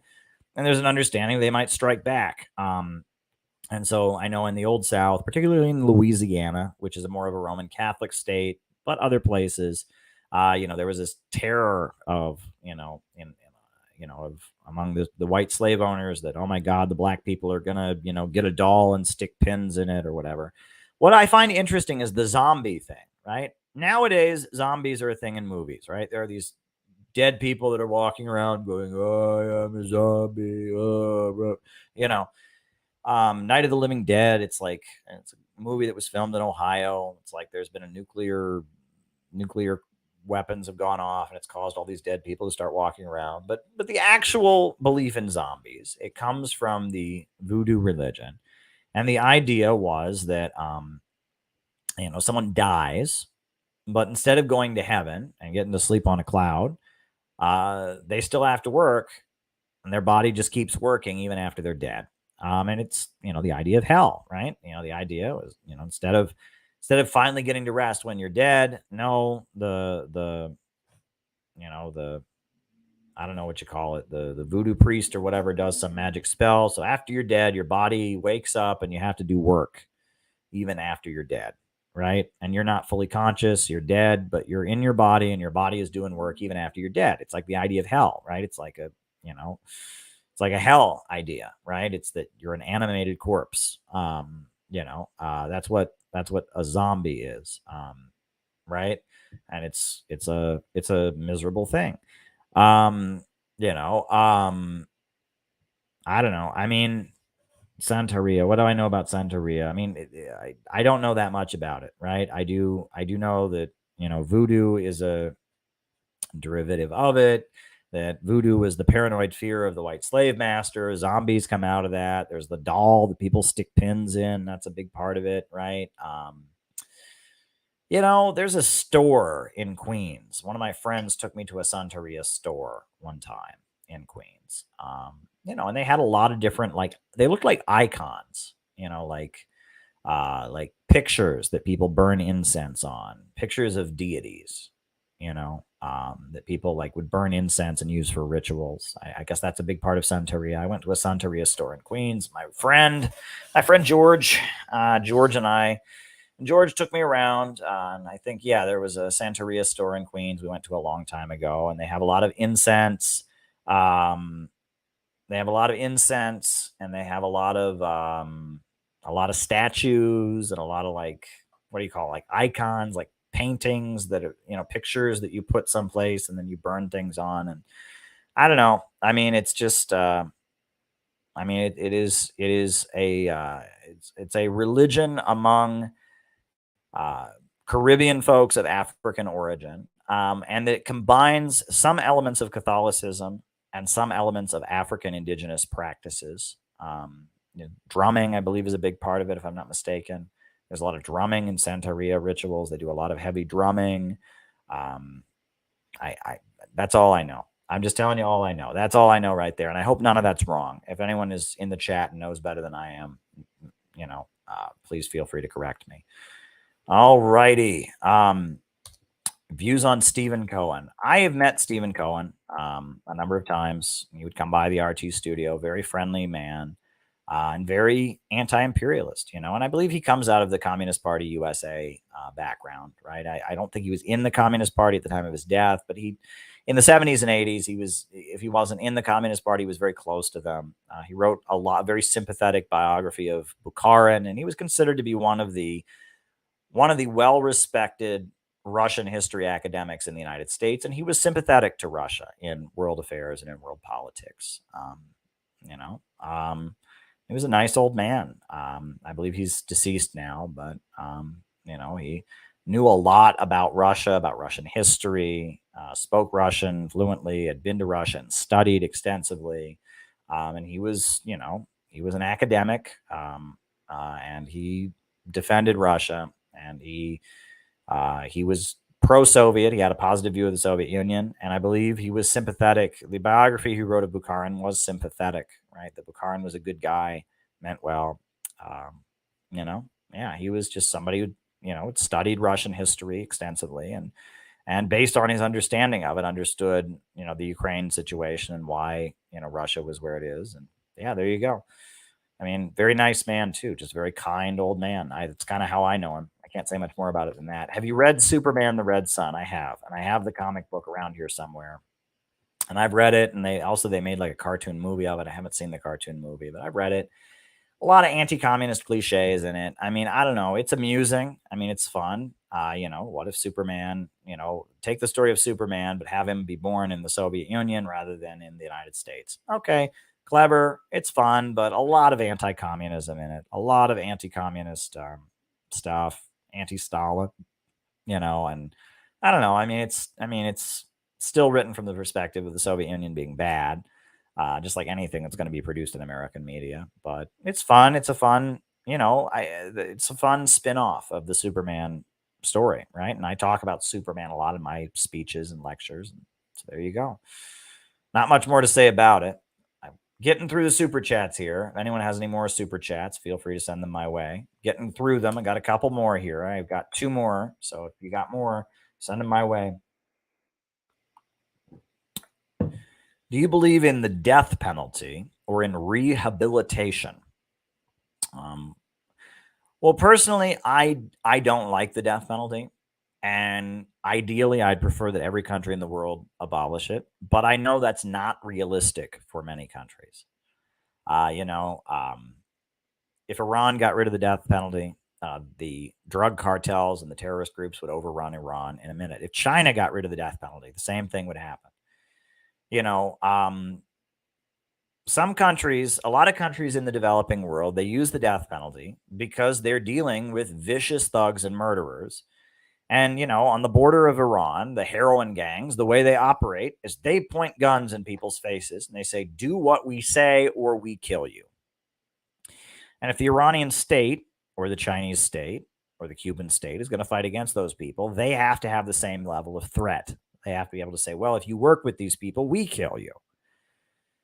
And it works, right? I mean, it's kind of a military situation these countries are in, right? You go to Central Asia, these drug gangs that cross into China and such, they're vicious, and the Chinese government has to be able to, point guns back at them and threaten people that if you cooperate with them, you will die, because these groups tend to do the same thing. They tend to show up at people's houses and say, you work with us or you die. Well, people have to, have the same fear of working with them. They would have the fear of not working with them. And we can't relate to this, right? But the death penalty in that context works, right? If, Chinese government says, you work with those drug cartels, we will kill you. And they do it. And people don't work with the drug cartels. Cuba says, you work with the people hijacking the ferry boats. You hijack an airplane trying to flee Cuba, we kill you. And people don't do it. You work, and it sucks, but, it works. The way we do the death penalty in the United States is deranged and sick. Okay? In America, most murderers don't get the death penalty. Only murder can get you the death penalty in America. No other crime. Except, I guess, under the Constitution, treason can get you the death penalty, but that's very rarely used. But, other than murder, it's very hard to get the death penalty, But, murderers can get the death penalty, but they don't get it for 50 years or 20 years at least. They're just sitting in jail as they go through all the appeals and all of that. Nobody ever says, oh boy, I'm going to murder somebody. Better not do that, because they'll put me in a cell for 20 years and then maybe kill me after 20 years. It doesn't have a deterrent effect at all. It's just, it serves two purposes, the death penalty. We don't have it. I mean, here in New York, we don't have it in New York State. They have it in Texas. They use it very frequently in Texas. They use it very frequently in Florida. I'm from Ohio. They have the death penalty in Ohio. They don't use it very much, but they use it every so often. Every couple of years, they would execute somebody in Ohio. And in California, they very rarely use it. I think they still have it in California, but rarely do they ever use it in California. And, Florida, Texas, they use it the most of all states, I would say. But the way it works, it's not a deterrent at all. Because, again, most murderers don't get it. And the ones who do don't get it for like 20 years after their crime. And it's a demented ritual. It's a demented ritual.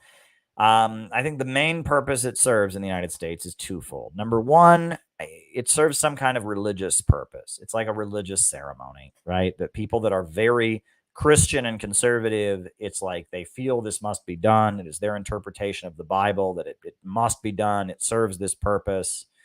That's not healthy. And the second thing is that it's a gesture to law enforcement, right? That generally what you get executed for is killing a police officer, right? And the cops tend to really, they will go witness the executions. They will be outside the protests or outside the execution with signs that say "Fry the bastard." They'll, have videotapes of the executions that they watch together, and it's the cops. It's a favor to the cops, right? The cops, it's very dangerous to be a police officer. A lot of police officers get killed on the job. And so as a political statement, as a favor to the cops, they will say, well, if one of you gets killed, we'll kill the guy who did it. That's not healthy either. That's deeply unhealthy. And, that doesn't mean that we shouldn't sympathize with police, family members of police officers who were killed or whatever, but you shouldn't be maintaining a practice that doesn't really deter crime, in order to appease one profession and its desire for revenge. That's deeply unhealthy. The way we do the death penalty in the United States is really one of the sickest. It's deeply, deeply unhealthy. There's not much more I can say about it, right? It's an aspect of American culture that's sick. I don't know. It's just, there's a lot of things about this country that are unhealthy. And that's one of them, right? The way we do the death penalty in America, it does not deter crime. if we practiced it the way they do in Singapore or Cuba, it would probably deter crime, but we don't need to do that in the United States. We're not in a war condition. As bad as the conditions are on the U.S. border, the U.S. government's not at war with the drug cartels. We don't need to, have the death penalty the way countries in the developing world that are fighting for their very existence do. And the way we practice the death penalty does not deter crime in any conceivable way. And in fact, states that have the death penalty, Florida, Texas here, they actually, from what I understand, they have higher murder rates anyway. So it's really not serving its purpose. And it's really just a deeply unhealthy thing. And it's wildly expensive too. That's one thing they pointed out is, Florida, Texas, these aren't the richest states in the country, right? And that it's quite expensive. I mean, the whole process, the drugs they use to execute people are very expensive, and the procedure, and it costs a lot of money to kill somebody, right? I mean, these states that are maintaining the death penalty in the United States, they are really spending lots of money to do it, right? A long time people would say, well, I don't want to waste my money paying for some axe murderer to live. Well, that's nice of you to say, but killing him costs way more, right? I mean, in order to carry out the death penalty the way we do in the United States, lethal injection, you have to have multiple people there. You have to pay an executioner, which is not a job many people want to do. You have to pay quite a bit, to somebody to be an executioner. You have to have a doctor on the scene. Very few doctors believe in the death penalty and will cooperate with it. But you have to have a doctor there to pronounce the guy dead. You go down the line. It's a wildly expensive, elaborate ritual that doesn't serve a good purpose. Doesn't serve a good purpose. And I don't know what more to say about it.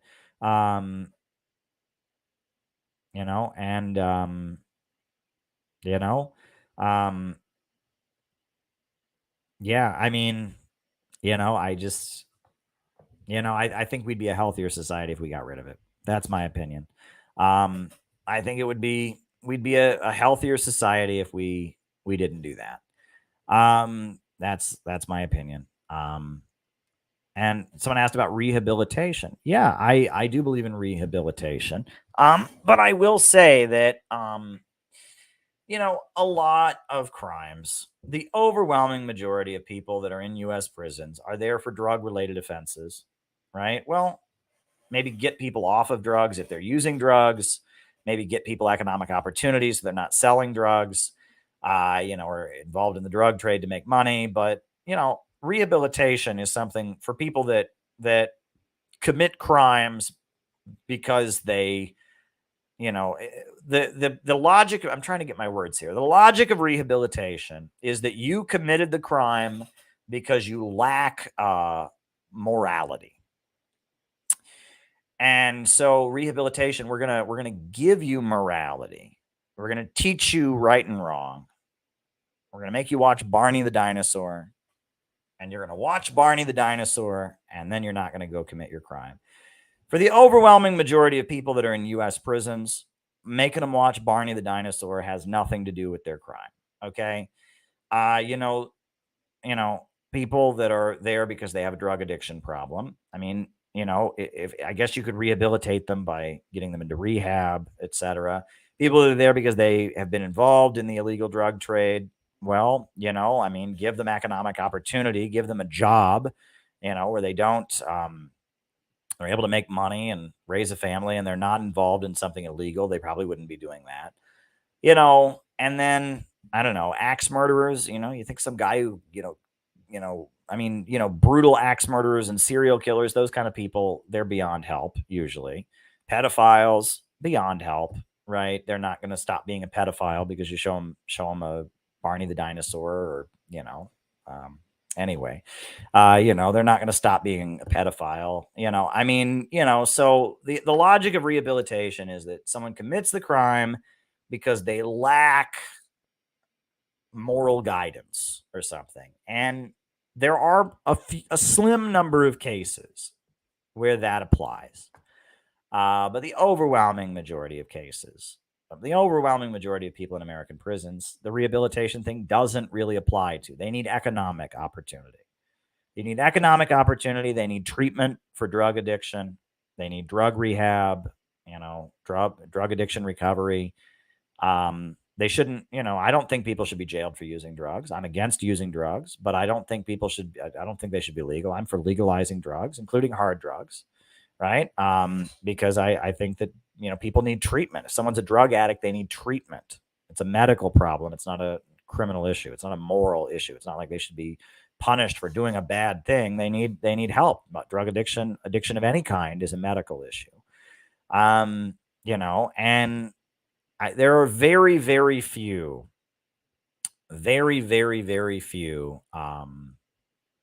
crimes that some type of moral rehabilitation will cure you. There are some, right? There are some, I'm trying to think of examples, but there have been, men who commit crimes against women, who they just, they were brought up to not think of women as being human beings. They were brought up to, the behavior that was modeled to them by their male relatives and others was one way. And, it's possible that, there could be an effort to, men who've committed crimes against women to get them to see things from another perspective and not act that way. I think that's possible. I don't know. Someone commits a blue collar crime or a white collar crime, like finance or something like that. They could, part of, and there's a lot of cases they do things like this where, it's like if they, part of their, sentence will be they have to, if they're an accountant, right, while they're in jail, they'll have to like do free accounting for an orphanage for children or something like that. And, they can do something honest to make up for embezzling money or something like that. I mean, it's like, again, there's cases where what you might call rehabilitation works, but the overwhelming majority of people in American prisons, it doesn't apply to their situation. And that kind of goes to show you that the criminal justice system in America doesn't serve its intended purpose, right? You're supposed to have a criminal justice system to deter and prevent people from committing crimes. And that's not what we have. We have a criminal justice system. It's basically a method for managing the lower classes, managing the impoverished people, and turning them into a way to make money. That's basically what we have. And as a result of that, it's a problem. And that's really what, our event the other night really was about. If our system was really set up so that we had a real criminal justice system that functioned for the purpose of deterring and preventing people from committing crimes, and, taking appropriate action when people did commit crimes, things would be very different, and rehabilitation would be a big part of it because, that would be the point. That's not what we have. We have a for-profit prison system. We have a permanent underclass of people that are criminalized from birth practically, and that's not what we have. So I will say I read a book called Prisoners of Liberation, which was about the prisons that they had in China after the revolution. There was a guy who went to Harvard University, who I think he taught at Harvard University, but he had been held in China as a U.S. spy, and he was a U.S. spy, and he was arrested, and they held him in China, and he wrote a book about his experience in the Chinese prison system and how he went through their kind of rehabilitation. It's actually very fascinating. Let me see if I can find you this book. There's audio recordings of him speaking. Prisoners of Liberation. Yeah, Alan Rickett was his name. Alan Rickett, he wrote, Prisoners of Liberation, 4 years in a Chinese prison. See if you can find a PDF of that book, because that describes, in China, they did have a rehabilitation process. The feeling was that if you committed a crime, it was because you had a political line. and they wanted to struggle with you over that political line. And in fact, yeah, here's the link to the book. This is a fascinating book. It's called Prisoners of Liberation by Alan Rickett. And he describes the prison system that they had in Mao's China and how there was an effort to struggle with you to engage in what they called thought reform, to reform your ideology. You were re-educated to not commit a crime. And it's actually very, very interesting. And there's recordings of Alan Rickett speaking you can find on the internet. It's a very fascinating text, and I would encourage you to read that. And that you want to read about rehabilitation of prisoners, that's a great book. 4 years in a Chinese prison, Alan Rickett, and he describes what it was like to be an accused spy in China. They rehabilitated the emperor. That is true. The emperor of China was rehabilitated. So, thoughts on the rumors of the U.S. wants to freeze the Ukrainian conflict with Korea as a template?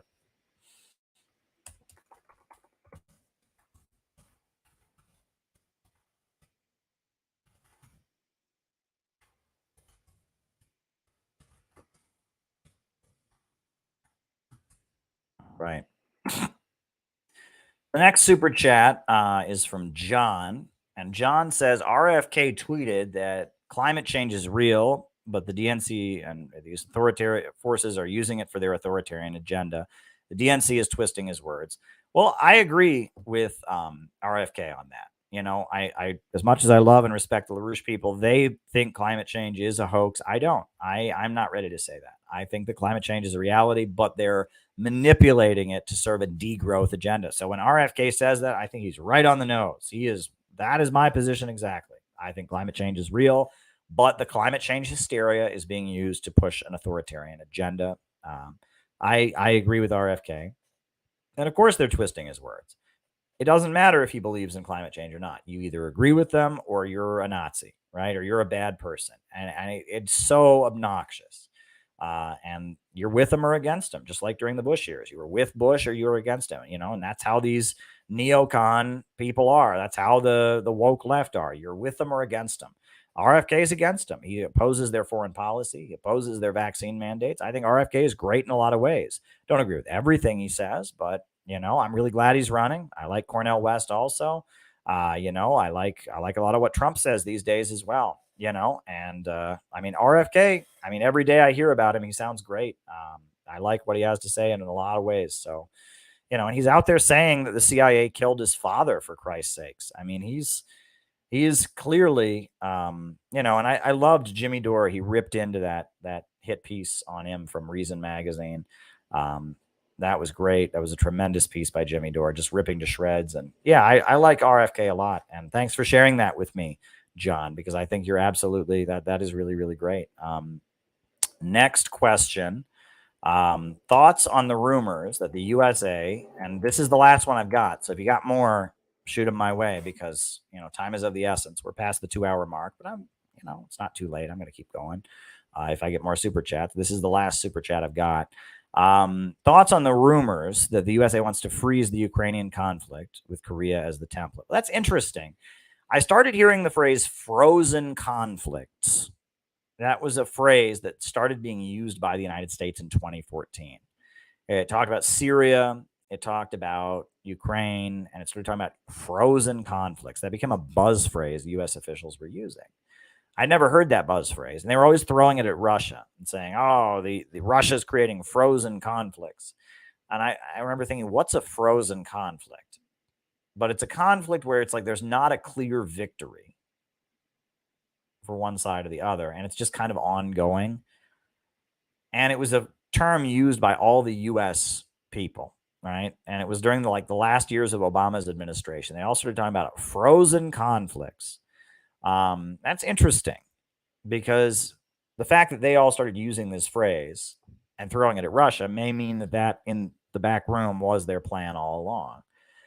There's a book, there's a concept called fourth generation warfare developed by William S. Lind, who was a Pentagon strategist. And he argued that, after the development of nuclear weapons. I talk about this in my new book. There's, especially in chapter 3 of my new book, I get into this a lot. I quote William S. Lind a lot, and I talk about this, that in the aftermath of the nuclear age, great powers can't directly fight each other.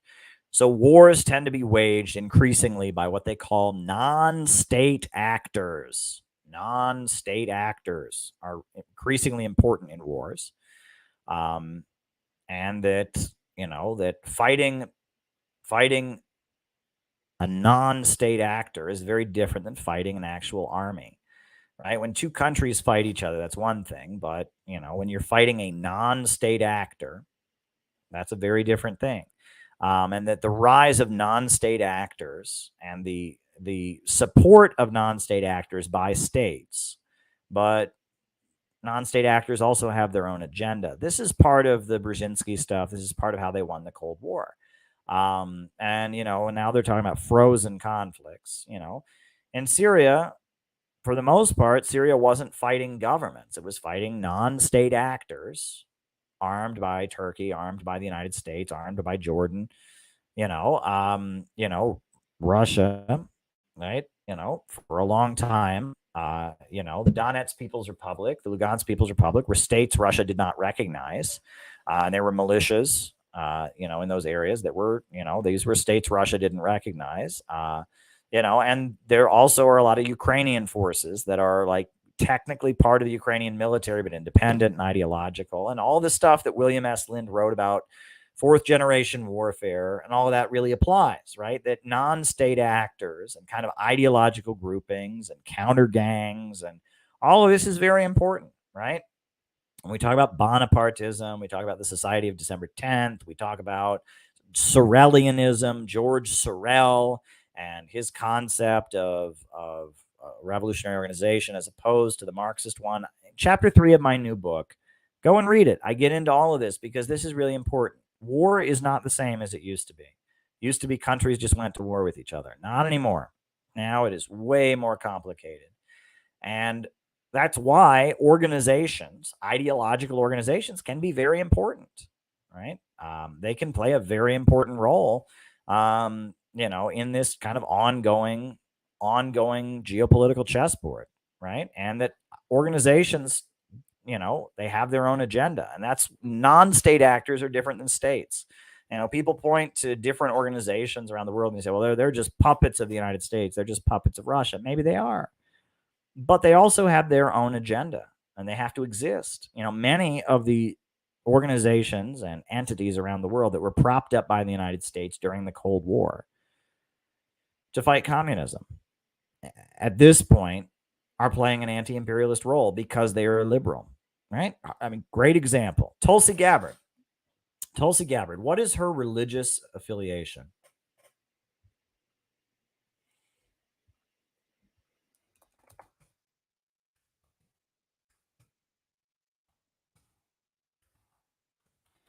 What is Tulsi Gabbard's religious affiliation? Tulsi Gabbard, she is a follower of a breakaway from the Hare Krishna movement. She follows a breakaway of the Hare Krishna movement. Well, the Hare Krishnas were propped up by the CIA and American intelligence to fight communism. They were imported to the United States, and they were used to recruit college kids and to play a role in the peace movement. And they were bitter anti-communists. And reactionaries, they were involved in heroin dealing, whatever. They were a CIA counter gang. But it's a form of Hinduism, right? Basically, their belief is, that the most holy person is a person who has no other job, does nothing but chant the name of God all day long, right? That is what they believe, and that it is a religious sect of Hinduism that believes that if you just stand around saying Hare Krishna, Hare Krishna, Hare Krishna, Hare Krishna, you're putting the name of God out into the universe and you're spreading peace, and that's the ideal person, is a person who becomes like a monk and just chants Hare Krishna over and over and over again, right? That's what they believe, right? And it was a fanatical religious sect in India. It was very Hindu, very conservative, very anti-Muslim. It was just one particular interpretation of the Hindu religion. It was imported to the United States in the 60s to counter the rise of communism, right? Communist groups were recruiting people who organized for civil rights. Communist groups were recruiting people who organized against the Vietnam War. So suddenly on all the college campuses and all the urban areas, you had people in orange robes chanting Hare Krishna, Hare Krishna, Hare Krishna, and saying, well, don't become a revolutionary communist. Join this group of people and we'll chant the name of God, and we'll, it was a diversion, right? It was a way to take that revolutionary intelligentsia, the kind of person who might become a communist, instead could become a Hare Krishna. The ideology of the Hare Krishnas was very anti-communist. They believed communism was, atheistic and evil. It was the liberal CIA like the Hare Krishnas, right? And they were a barrier against communism, etc. But Tulsi Gabbard, that's her religious faith. Her father converted to this, moved to Hawaii. Her father's a very high-ranking member of this group. I forget. It's one of the breakaways of the Hare Krishna movement. I can't remember which one. Society of something, Society of Hope or something like that, Society of whatever. But this group, they have deep roots in India. And, the government of India, Modi is not in line with U.S. imperialism on a lot of things, on Russia, on China, etc. So because of that,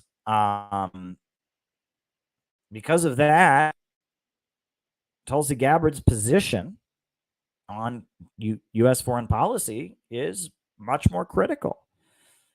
And her group is illiberal, right? Her group is an illiberal organization. They believe in right and wrong. They have a very clear religious understanding, a very clear religious vision. So she grew up with the discipline of being in an illiberal organization that is very structured, and Tulsi Gabbard became who she is, and she's a product of something that was propped up by American intelligence to fight communism. But now she plays a very, very important role as a very important anti-imperialist voice that is more sympathetic to Russia and China than other voices, wants to negotiate with North Korea, is critical of the war structure.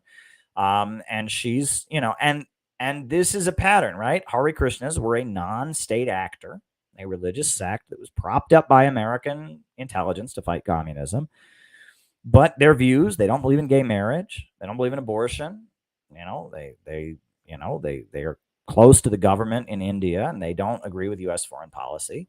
And so because of that, Tulsi Gabbard is what she is, right? And that this non-state actor may have originally been propped up as an alternative to communism, but then they turned on it. Minister Farrakhan is the same thing, right? The nation, during the time when the Black Panthers were a very prominent force in the Black community, the U.S. government supported the Nation of Islam as an alternative to the Black Panthers. U.S. TV would play up the idea of, Elijah Muhammad. He encourages Black people to go start their own businesses. He's responsible. The Black Panthers are a bunch of killers and terrorists with guns or whatever. But the Nation of Islam, those are respectable Black people who want to clean up their community, etc. Well, then the Black Panthers got exterminated by the FBI. They were wiped out. And then, the Nation of Islam still existed. And, Minister Farrakhan was supportive of Libya. And the Nation of Islam became anti-imperialist, right? And they were always anti-imperialist to some degree or other. But at one point, the U.S. government favored them in opposition to the Black Panthers. But by the 1980s, it became very clear that Farrakhan was public enemy number one. They called him anti-Semitic. They called him a supporter of terrorism, a supporter of Gaddafi. And it shows that non-state actors, religious organizations, political organizations, these entities that are guided by ideology. Now we're back to what I was talking about for the first hour. My opening remarks, I talked about all this, that are guided by ideology. They tend to serve themselves, right? And their ideology exists in order for them to carry out a function, and that they can serve different purposes in different times. And the USA might prop them up for one purpose, but, they might be useful to the Soviet Union at another time, right? And that there are many different organizations, illiberal currents that exist around the world that serve different purposes at different times. And that at the end of the day, non-state actors are a completely different animal than a government, right? If you're going to war with a government, it's pretty straightforward, right? Governments have been going to war with each other for thousands of years. But a government waging a war against a non-state actor is a completely different ballgame.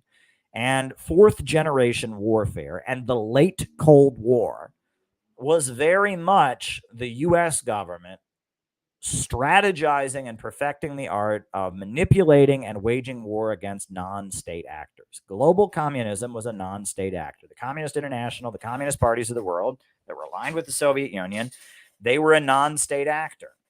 And the U.S. government figured out over the course of the Cold War, it manipulated and maneuvered its strategy of how to defeat them. And it manipulated the differences between them. It promoted Trotskyism. It promoted the synthetic left. It did all kinds of things to maneuver things that it wouldn't normally do. If you were just at war with the Soviet Union, it'd be one thing. But the Soviet Union had this network, the Communist International, of communist parties around the world that supported them, right? And so in the 50s, the United States was outlawing the communist parties and all of that. But over the course of the Cold War, Brzezinski and, the U.S. imperialists developed all kinds of strategies to manipulate and maneuver, because fighting against a non-state actor, against people who might be sympathetic to communism, is a very different thing than fighting against a government. And I think that's the point. The point there. So then I was asked, when you talk about frozen conflicts, which African countries have the brightest futures? The African countries that have the brightest futures are the ones that break with U.S. imperialism the most, that join the Belt and Road Initiative, that are sympathetic to China, that enable China to help them develop their resources and their population. The countries in Africa, look, I saw that the president of Iran is in Zimbabwe right now. That's amazing. Zimbabwe is a country that's redistributed the land, an anti-colonial revolution led by Robert Mugabe. Africa has resources. Africa is not poor. U.S. imperialism makes Africa poor because U.S. imperialism controls its resources. But as Africa becomes more independent, as China and Russia increase their role in Africa, many African countries are going to become more prosperous. I absolutely believe that. And on that note, I'm going to end tonight's stream. It has been fun. I hope you enjoyed it. It's been great. Probably will be back tomorrow night. Why not, right? I'm trying to get some rest and recover from our recent event. Video of that is coming along. We'll send you a video as soon as we can. Thanks, everybody.